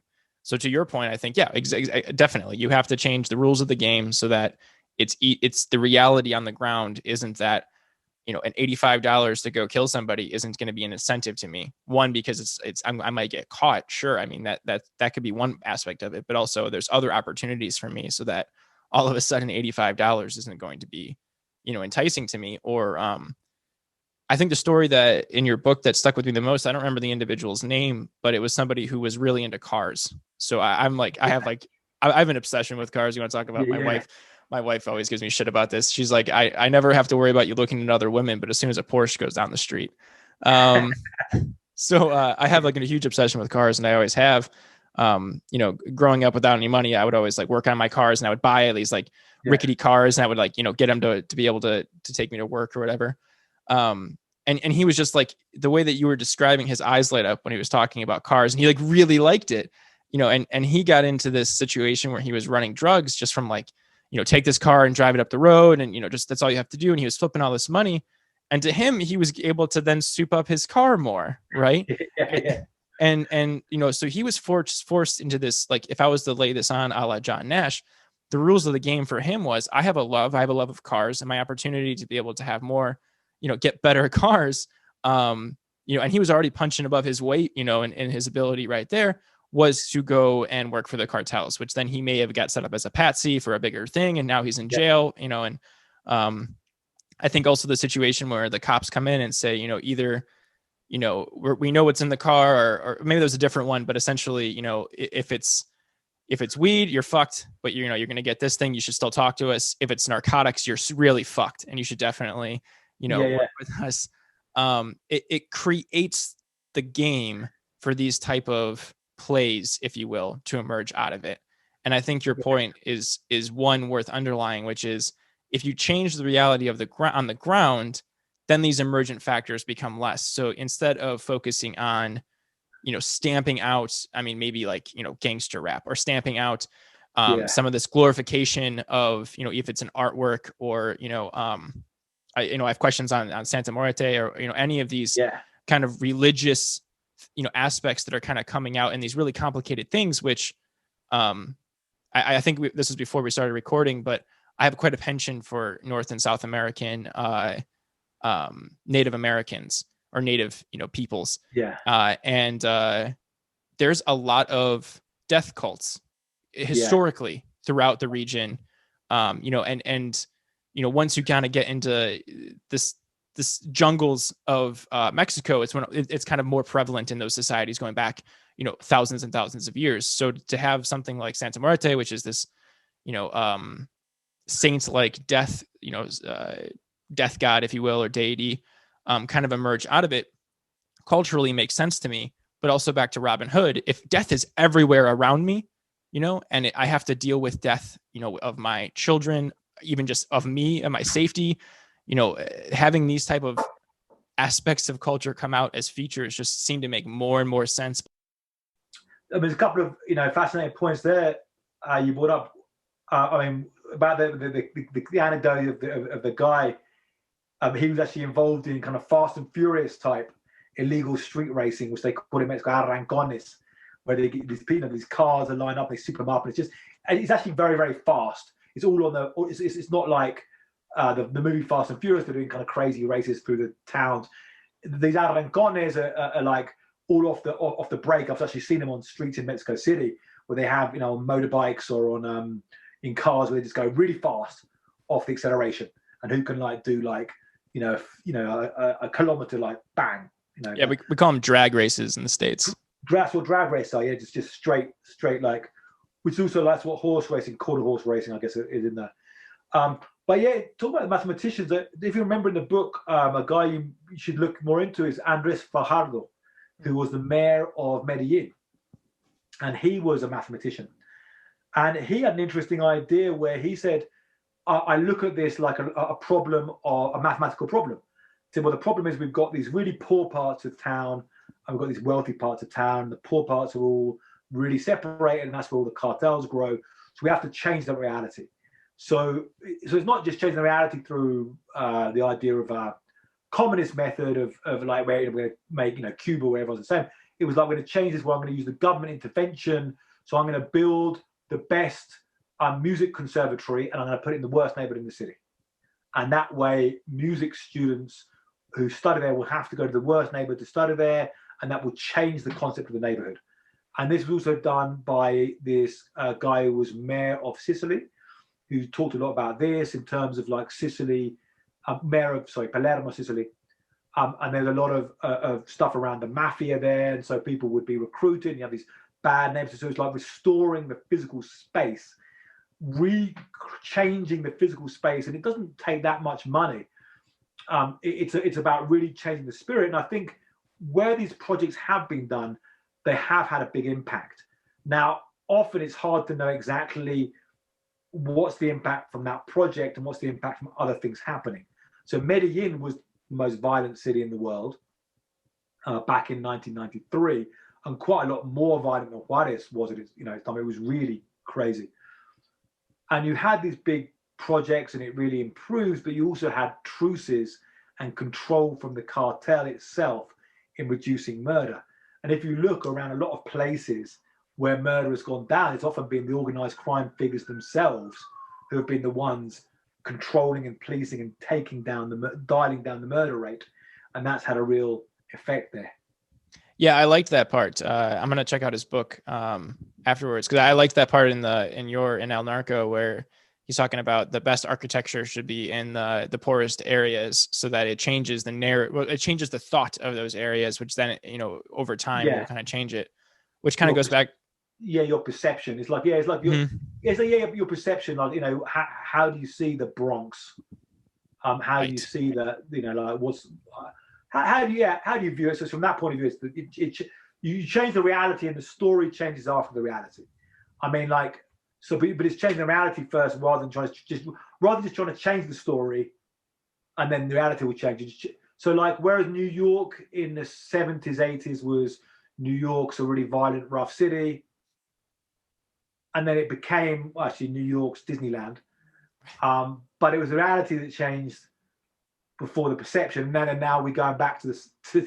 I don't know how bad the uptick in shootings is in New York right now. This year we've had a big uptick in shootings and various things there. So, but again, it's the changing the reality first. So you can change the story, but you got to change the conditions. Yeah, you got to make sure you take all the factors in. So being conscious of time, I want to ask. Maybe I can have you on again, because I want to ask a little bit more about Culiacan and some of the militarization of cartels and whatnot. But instead, I want to ask a question that's more pointed to the times of COVID, which is okay. Let me back into it this way. So the current president of Mexico, AMLO, Obrador. I always stumble his name, but I'll just say AMLO. He came in with a slogan of hugs, not guns. Yeah. And I want to ask, as a segue into the kind of COVID times, did he do that? Did he embrace more than he fired with lead? Or has the kind of militarization and the violence between police and cartels, is rhetoric matching policy, or is it too much of a conundrum without an effective, strong leader? So his phrase in Spanish was "abrazos no balazos," so hugs not bullets is a normal translation we do it. Well, he kind of had, in a way, he had two slightly contradictory or kind of two notions at the same time. Rather than a kind of specific plan, he had two notions. One was this kind of, we're going to have peace and reconciliation, the war's over, hugs not bullets, prevention and this kind of thing. Scholarships, another one was becarios, no sicarios, so like scholarships, not hitmen. And the other side was this creation of this National Guard police force, and this kind of more centralization of power. You had these two notions. Now, people have hit him a lot over the hugs not bullets thing, because you had a record year of murders in 2019, his first full year in office. This year, murders have also been bad. We'll see last month, the current figures look like there was a drop in murders the last month. So we'll see over the year if it ends up being a little bit less than last year. So it's no longer record murders, but it's still going to be a high level of murders. So he's been hit a lot, criticized a lot over this slogan when it's not really a reality. In terms of his strategy, I mean, he's put resources into the National Guard, and the National Guard is growing. He then also passed a decree keeping the military on the street basically for the rest of his term. Changed in 2024, but you're going to keep the military on the street till that time. Like I talked about a bit before, it's a very difficult situation with the military. I mean, that's, I don't like militarization. I don't like the army walking around neighborhoods. But at the same time, the reality is it's difficult to pull the army off. And just to say that it would be easy to come in and say, no more military on the streets, they're all off now. in the current situation, that's a very difficult thing to do as president when you haven't got police forces that have been built. Now, unfortunately, the idea is there was kind of justified going back 10 years ago. It was like, well, we need to keep the military on the street until we have good police forces. And 10 years later, there's still no good police forces. So on that, it is hard. They've also got now, a bunch of things happening, which are overall not particularly good. You had this Mexican general, an ex-defense minister, who was arrested in the United States on drug trafficking charges. Cienfuegos was arrested in Los Angeles airport on a visit with his family. An indictment sent over to Mexico. And it was quite a lot of effort by the Mexican government to come to his defense, because the military really don't like the idea of their people being charged and caught on drug trafficking charges. So, defense of the military and then more reliance on the military, a lot of kind of more militarization rather than less. So whereas, I do sympathize, or say realistically, it's not that easy to say, take all the military off the streets right now, then at the same time, it's not a good idea to get more, to militarize the country more, and to kind of bring the military more into governing the country, which is the kind of way Mexico looks like it's going now. When you see, you could say there's a trade-off between having a more authoritarian country you haven't got these problems of violence. And you could say, well, China is a very authoritarian society, but at least they don't have, kidnappings and extortions and shootouts and all this crazy stuff happening. But we've also seen a model like in Venezuela, where that's a very militarized country, but it's also really violent and chaotic at the same time. So you end up a country with the worst of both worlds, with a violent, militarized, repressive regime, and also a bunch of crazy violence happening on the street and neighborhoods being chaotic. And that's what I fear. That's where I fear Mexico could go. If, we don't, who knows what the future might be with this. Man, I hope not. So asking a question more targeted towards COVID times first off, so I saw a lot of videos. I follow a lot of people that are like on the ground in Mexico. And one of the things I was noticing a few weeks into the COVID kind of lockdowns was cartel trucks pulling up with packages and giving people packages of like beans and rice and kind of like, like toiletries and whatnot.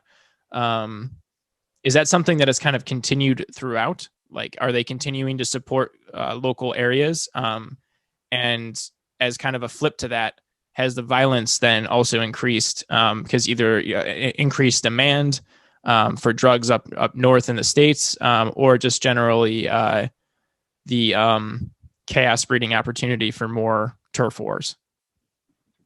So on the trucks, the handouts, the narco handouts, narco charity.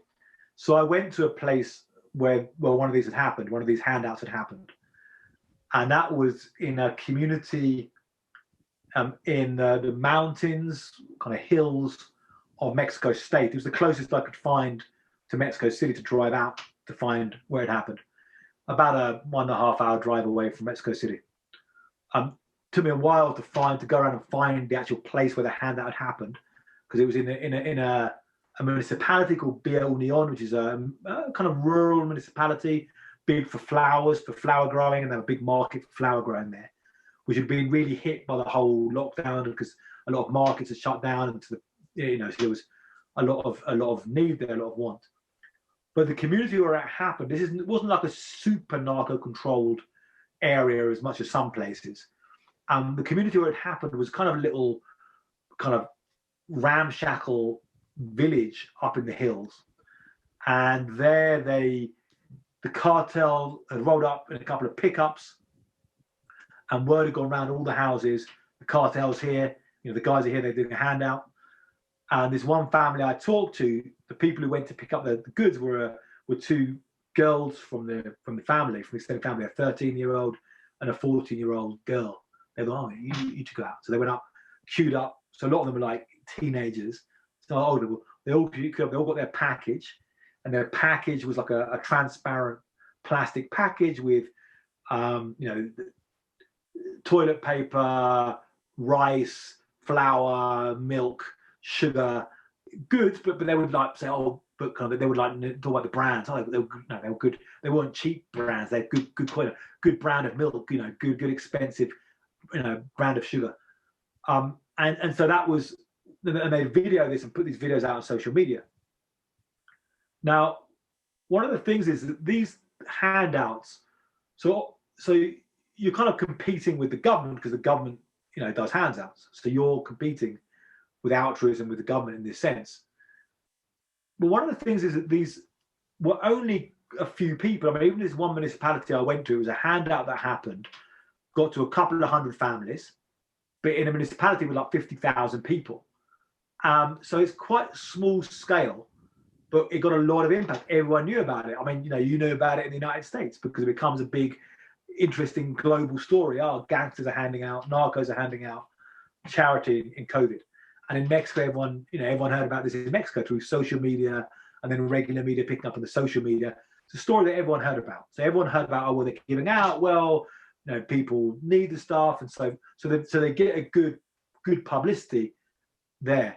And then also on the smaller scale, they win support in these areas. When they go back to those areas, people know, it was a cartel who gave out stuff. And if they need to stash some things and recruit and so forth, they're gaining territory there.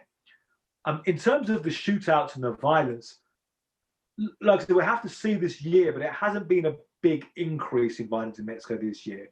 At least that's a kind of not as bad a sign. So I don't want to say good sign, you're still going to have like 34,000 murders. But like, at least it's not going up exponentially like it was. I mean, back in 2008, 2009, 2010, 2011, in those years, we were covering an exponential increase in the murder rate. I mean, you get, doubling the murder rates and, crazy stuff over a couple of years, sharp increase.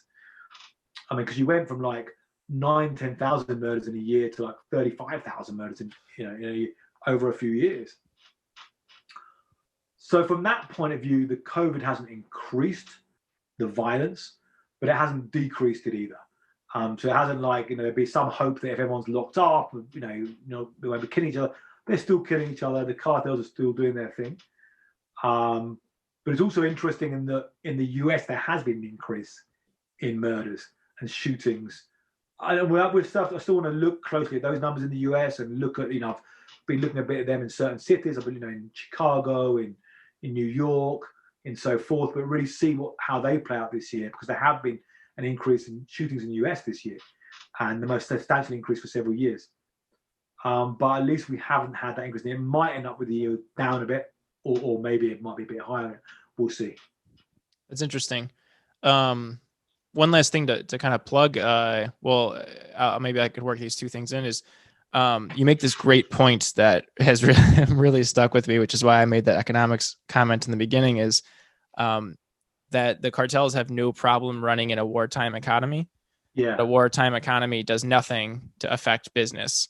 And in many ways, it may actually, this is my own interpretation on top of it, in many ways, the wartime economy almost bodes well for them because it's more chaos, and it leaves them more opportunities to kind of find cracks in the cement, if you will, to work their way through, either going across the border or, recruiting people, what have you. Having blood on the streets isn't going to affect them. And the other thing is that drugs are a part of a modern consumer society.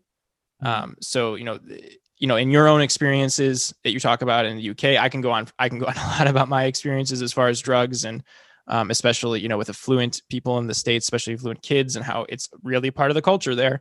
Or, my wife from Northern Indiana and the opium epidemic that's just kind of ravaging that. Drugs are a part of the society in the States, and it's an emergent quality of a lot of things that, we could probably go on forever about, loss of fulfillment and definitely several dimensions as to why that makes it an emergent quality or a reality, to your point.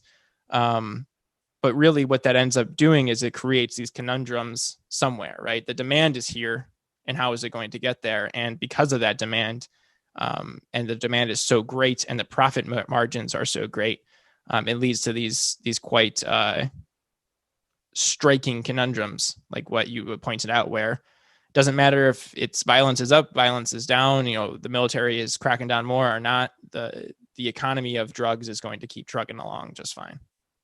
Yeah, so with the wartime economy thing, I was looking at what was happening with the drugs thing during these really crazy years of this. You had the Felipe Calderon's and the military against the cartels, and then you had this explosion of violence, both at various levels. You had the security forces killing people. You had cartel people sometimes attacking the security forces. You had a lot of cartels fighting amongst themselves during all this. You had violence kicking off from all kinds of directions. But during this, there's a kind of argument where at least this was, hitting the cartels, but actually the trafficking carried on right through this. So actually, you look at the seizures happening. I mean, one of the ways it's hard to know the quantities of drugs being trafficked because it's a black market economy. But you can look at the actual seizures from the US side, how much drugs they're finding and putting on the table, and it carried right on through this. So you can say, well, while they're you've got cartels at war and you've got 9,000 bodies on the streets of Ciudad Juarez, but throughout that, there's drugs moving. So they can factor in all this death and just keep on doing it. I mean, one of the things you'd hope, sometimes cartels can bring down the violence by saying this is bad for business, there's too much heat coming on us. But it got to a level where they could just deal with the heat. The heat could still be happening. They could still be fighting everywhere and still be trafficking and trafficking and trafficking. And in terms of the kind of big picture here, really, drug policy reform, and I think this is something we should really look up to. I mean, it's something I want to embrace and be part of a push for this, this drug policy reform.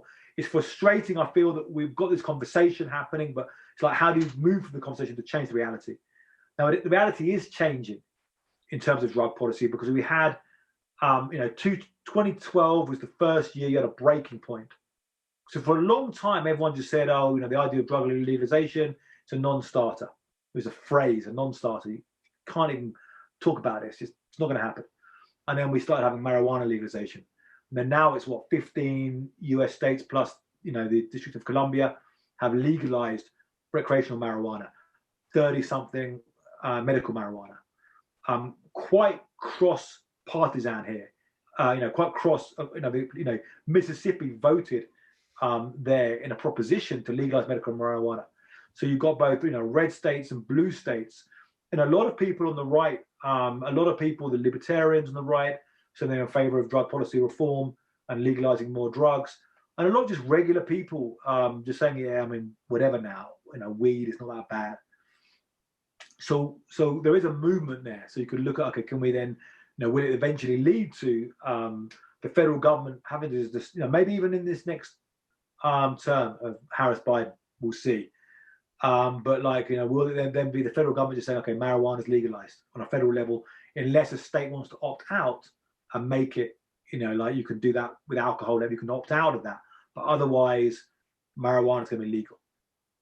But then we've got to look at what we do with harder drugs. So it's tough. So you can start to say, well, we could decriminalize, meaning if we find you with personal possession of anything, which they just did in Oregon, which they have done in Portugal. So then you say, well, we're going to find you with some cocaine. We're not going to put you in prison or really punish you for having personal drugs because, you're hurting yourself by taking those drugs. You're hurting your family. But, it's about medical treatment. It's about rehabilitation. We're going to punish you and put you in prison, which only ends up hurting the family more for having these small amounts of drugs. But that still then gets to what do we do about selling of these drugs? Because decriminalization is only halfway. Because you could still then, how do people are selling heroin, people are selling cocaine, people are selling crystal meth. Now that's a lot harder. We're going to allow people to sell, give licenses to people to sell heroin. That's very, very hard. So how do we then, one thing is like having a lot of resources into rehabilitation and a lot of resources, and maybe the idea of things like methadone programs. There's other programs. There's also other substitutes where you give people legally manufactured, the government giving them legally manufactured alternatives to these drugs. And that can work as well. But, the idea is to reduce the amount of people spending money, because, the US, by one estimate, there's $150 billion in the US spent every year on illegal drugs. $150 billion is a lot of money, and that's pumping down to these organizations. So how can we kind of come to terms? I think philosophically, it goes from a movement from the, going back to the Richard Nixon idea of the war on drugs. He talked about abolition. He said, I can abolish drugs. There will be no drugs in American life. There will be no heroin. It won't exist. And 40 years later, and it's interesting, next year, 2021, will be 40 years, 50 years, 50 years, half a century. So that's a good time, I think, to try and really get this conversation to the forefront. 50 years since Richard Nixon declared the war on drugs. Now let's talk about this. Let's talk about it. Not only talk about this, let's change this. Let's move forward and actually say, well, if we're all agreeing, if loads of us are agreeing, it doesn't work anymore. If this is actually something which is and this can reduce, this connects to police killings. A lot of them are connected to drug crimes. If you can de-escalate the whole drug prohibition, violence connected to it, enforcement connected to it, that could lead to a lot of things. I think there is. I'm not saying I'm totally optimistic it will happen. There is a chance it can happen. Yeah, and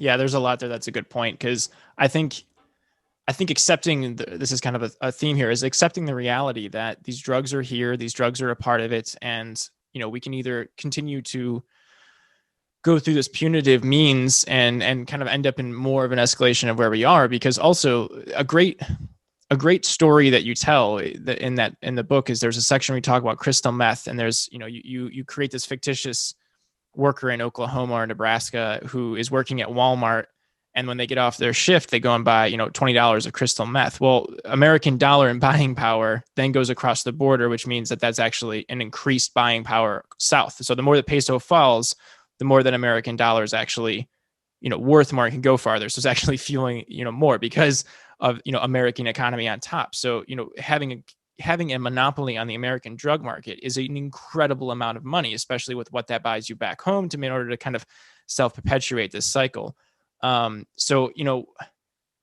Changing, I think accepting the reality that, there's this great book called The Man Who Knew. It's actually not autobiography, but it's a biography of Alan Greenspan. And there's a section in it in which it goes into the creation of Nixon's drug policy as a means of political theater. And he wanted to do it in order to create this center that would then create him into the office, is he actually crafted his own political campaign of this drug policy. So I'm sure he actually believed a lot of it because he was kind of a conservative son of a bitch.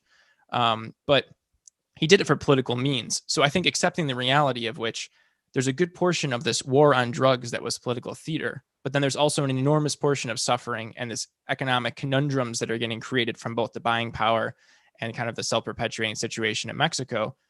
I think starting with accepting that reality and then saying, okay, well, we have to change something here. And if that's changing the drug policy of saying, instead of giving $1 billion towards enforcement, some money goes towards enforcement, but then a larger amount, like in the Portugal model, larger amount goes to rehabilitation centers or, awareness. Because I think once again, I was thinking about this, and there was a cocaine dealer that I became friends with in college who was an incredibly rich white kid, right? And he saw it as a business opportunity, right? And he got into it not realizing that probably what his money and what his becoming a connection like that, in the school was actually fueling back home. So I think there needs to be an awareness of what is happening in Mexico and the abject suffering and murders and kind of the conundrums, that they fall into, as well as the means on the ground. If the demand isn't going anywhere, we need to do something about the demand. And I thought your piece about the 50-year anniversary of the war on drugs was awesome. I thought it was really great. I loved the way that you linked out kind of the history of policies and initiatives and kind of the failings, really, to use my words. I was curious, and we can end on this, is what was the feedback to that? Because I never use Twitter as a means of a litmus test because it's mostly just people who are crazy. But I did not. I was surprised because once again in your book you use that Victor Hugo quote of what's the most powerful force in the world, and it's an idea whose time has come. And you wrote, I think it got published in like 2010 or 2011. So recreational marijuana wasn't passed in California yet. And you say, like the pendulum can swing back. So let's not get too excited here that this can go forward. So I was wondering with, the anniversary coming up and also that piece, what the reaction was. Yeah, so I had a good reaction to it. A lot of emails, people telling me that was good. They sympathized with this, and a lot of connections. However, I would say a lot of it was from people already there, already believe this, and a lot of these kind of drug policy reform groups already kind of picking it up. I think it's still it kind of surprises me, or it's still not everybody saying this, like now, because it's like one of these things that and I guess it's one of the frustrating things of our time is that we've got like a lot of people, when we've got everyone talking all the time, so this kind of white noise, and then not society really struggling to move in any kind of direction, positive direction. And my argument is like, this is something we can agree on and move on. This is not like, because there's a lot of energy going into these ideas of things like abolishing the police and these kind of things, which I don't think are realistic ideas. I don't, I think police reform is a realistic idea. I don't think abolishing the police is a realistic idea. It's gonna. I don't think it's gonna happen anyway. I don't think it's gonna happen for a start. Whereas abolishing the war on drugs is something which can, start happen. I feel it can make a big difference. I think it is realistic. So it kind of. I hope this thing can pick up steam. I say I've got a hope. I'm not saying it's going to happen, or my hope is like, huge. But there is we are seeing the reality change. So, like I say, Oregon passing what it did 10 years ago, that would have been unthinkable. So we have had this march forward, and if next year or the year after or the year after that, the federal government said we're going to, marijuana is legalized, we're going to, we kick down, we're repealing the prohibition laws of marijuana on a federal level. That wouldn't be that surprising, would it? It wouldn't be like that, be like, okay, right. It is. We've already got this industry happening now. You've already got people making it legally and then selling it across state lines and stuff anyway. So, so there's hope there. It's up to us to change things. The future is unwritten. Maybe this is going to take, maybe it's going to take a while. That's, I guess, one of the things is that these changes take time, but that's the same in any kind of big changes. Like when they, I don't want to make this comparison too much because it's a very, very different issue, but when they abolished slavery, it wasn't like it was just abolished at 1 second. It was a process that took decades to happen. They passed laws to abolish it in the British Empire, and then actually then they still kept there for years, and there's a whole bunch of process that took a long time. So kind of ending the model we've had about it's a gradual process, and I hoped it would be faster. I kind of had when it was kind of like when we went back to 2012, bang, when marijuana got legalized, and I remember that happening in Colorado and Washington State in 2012, and I thought, wow, this is huge, and writing stories about this, and people kind of weren't really following it that much. It's like, we're kind of up for other stuff, but there was a change there. Then Uruguay legalized, then we've had Canada legalized now, and Mexico's on the point of legalizing marijuana as well. So we've got this kind of gradual. Now, to say the pendulums can swing back. We've now got weird things happening in the United Nations and at the international level where, going back, it was America which brought the war on drugs to the international level. Actually going all the way back before Nixon, going back to the 1910s, there was United Nations, there was before the United Nations, it was like nations getting together then to talk about it. It was pushed by the United States. But now we've got other countries who are more conservative on drugs. China, Nigeria, Russia, who are the kind of bloc being more conservative on drugs in their countries. And maybe maybe in China they can kind of enforce drug policy more because it's a very authoritarian country.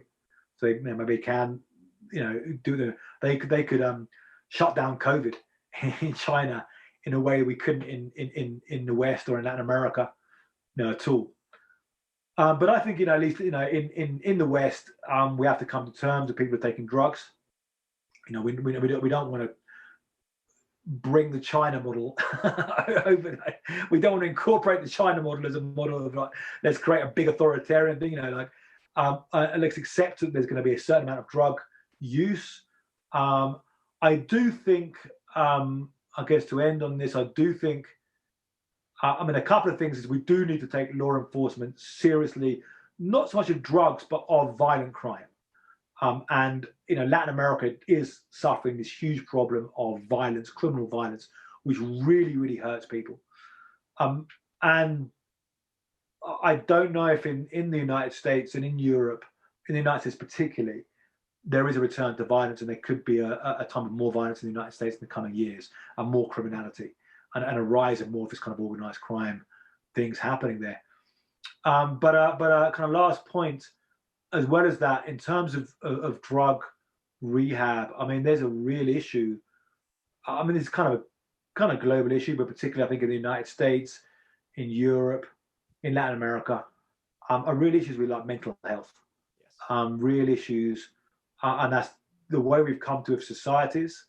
I think the breakdowns of communities, the breakdowns of families, and not necessarily just the nuclear family, but the breakdown of connections, of strong connections with loved ones, which is very important, and of communities as well. And this replacement of online communities, which is very bad for mental health generally, rather than good, rather than having your loved ones and your friendships, which really help you mentally and help you.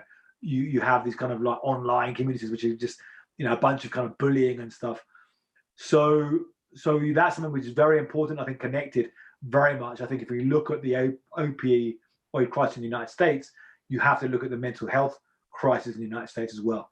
So that's something we have to look at as societies, and find ways around that. My colleague Ioan Grillo is big on writing about this. Connections, his latest book, and Chasing the Scream, and he looks a lot about that, which I think is a very important topic. Yeah, my wife actually brings it up a lot because addiction's a passion area of hers, and she quotes Ioan Grillo a lot and saying what he says is the opposite of addiction is connection. Yeah, and I think that is the most succinct little stanza that I could say about that, because, and even what you said, the increasing social digitization of our society, and we're doing it in these platforms that are selecting for outrage and selecting for the things that are more base to keep us on the platform, which then just affects a society and reflects back onto it. So I think that's a great point to end on, is drugs are unfortunately here to stay, and that's because, back to the point of being an artist, is it's a reflection of the reality in which they're kind of emerging from, right? Which is decreased fulfillment, decreased connection, decreased stability, and that's kind of what ends up coming out of it. Way to go! I second that one. Okay. All right, thanks, Ioan. I'm gonna stop the recording. I appreciate it.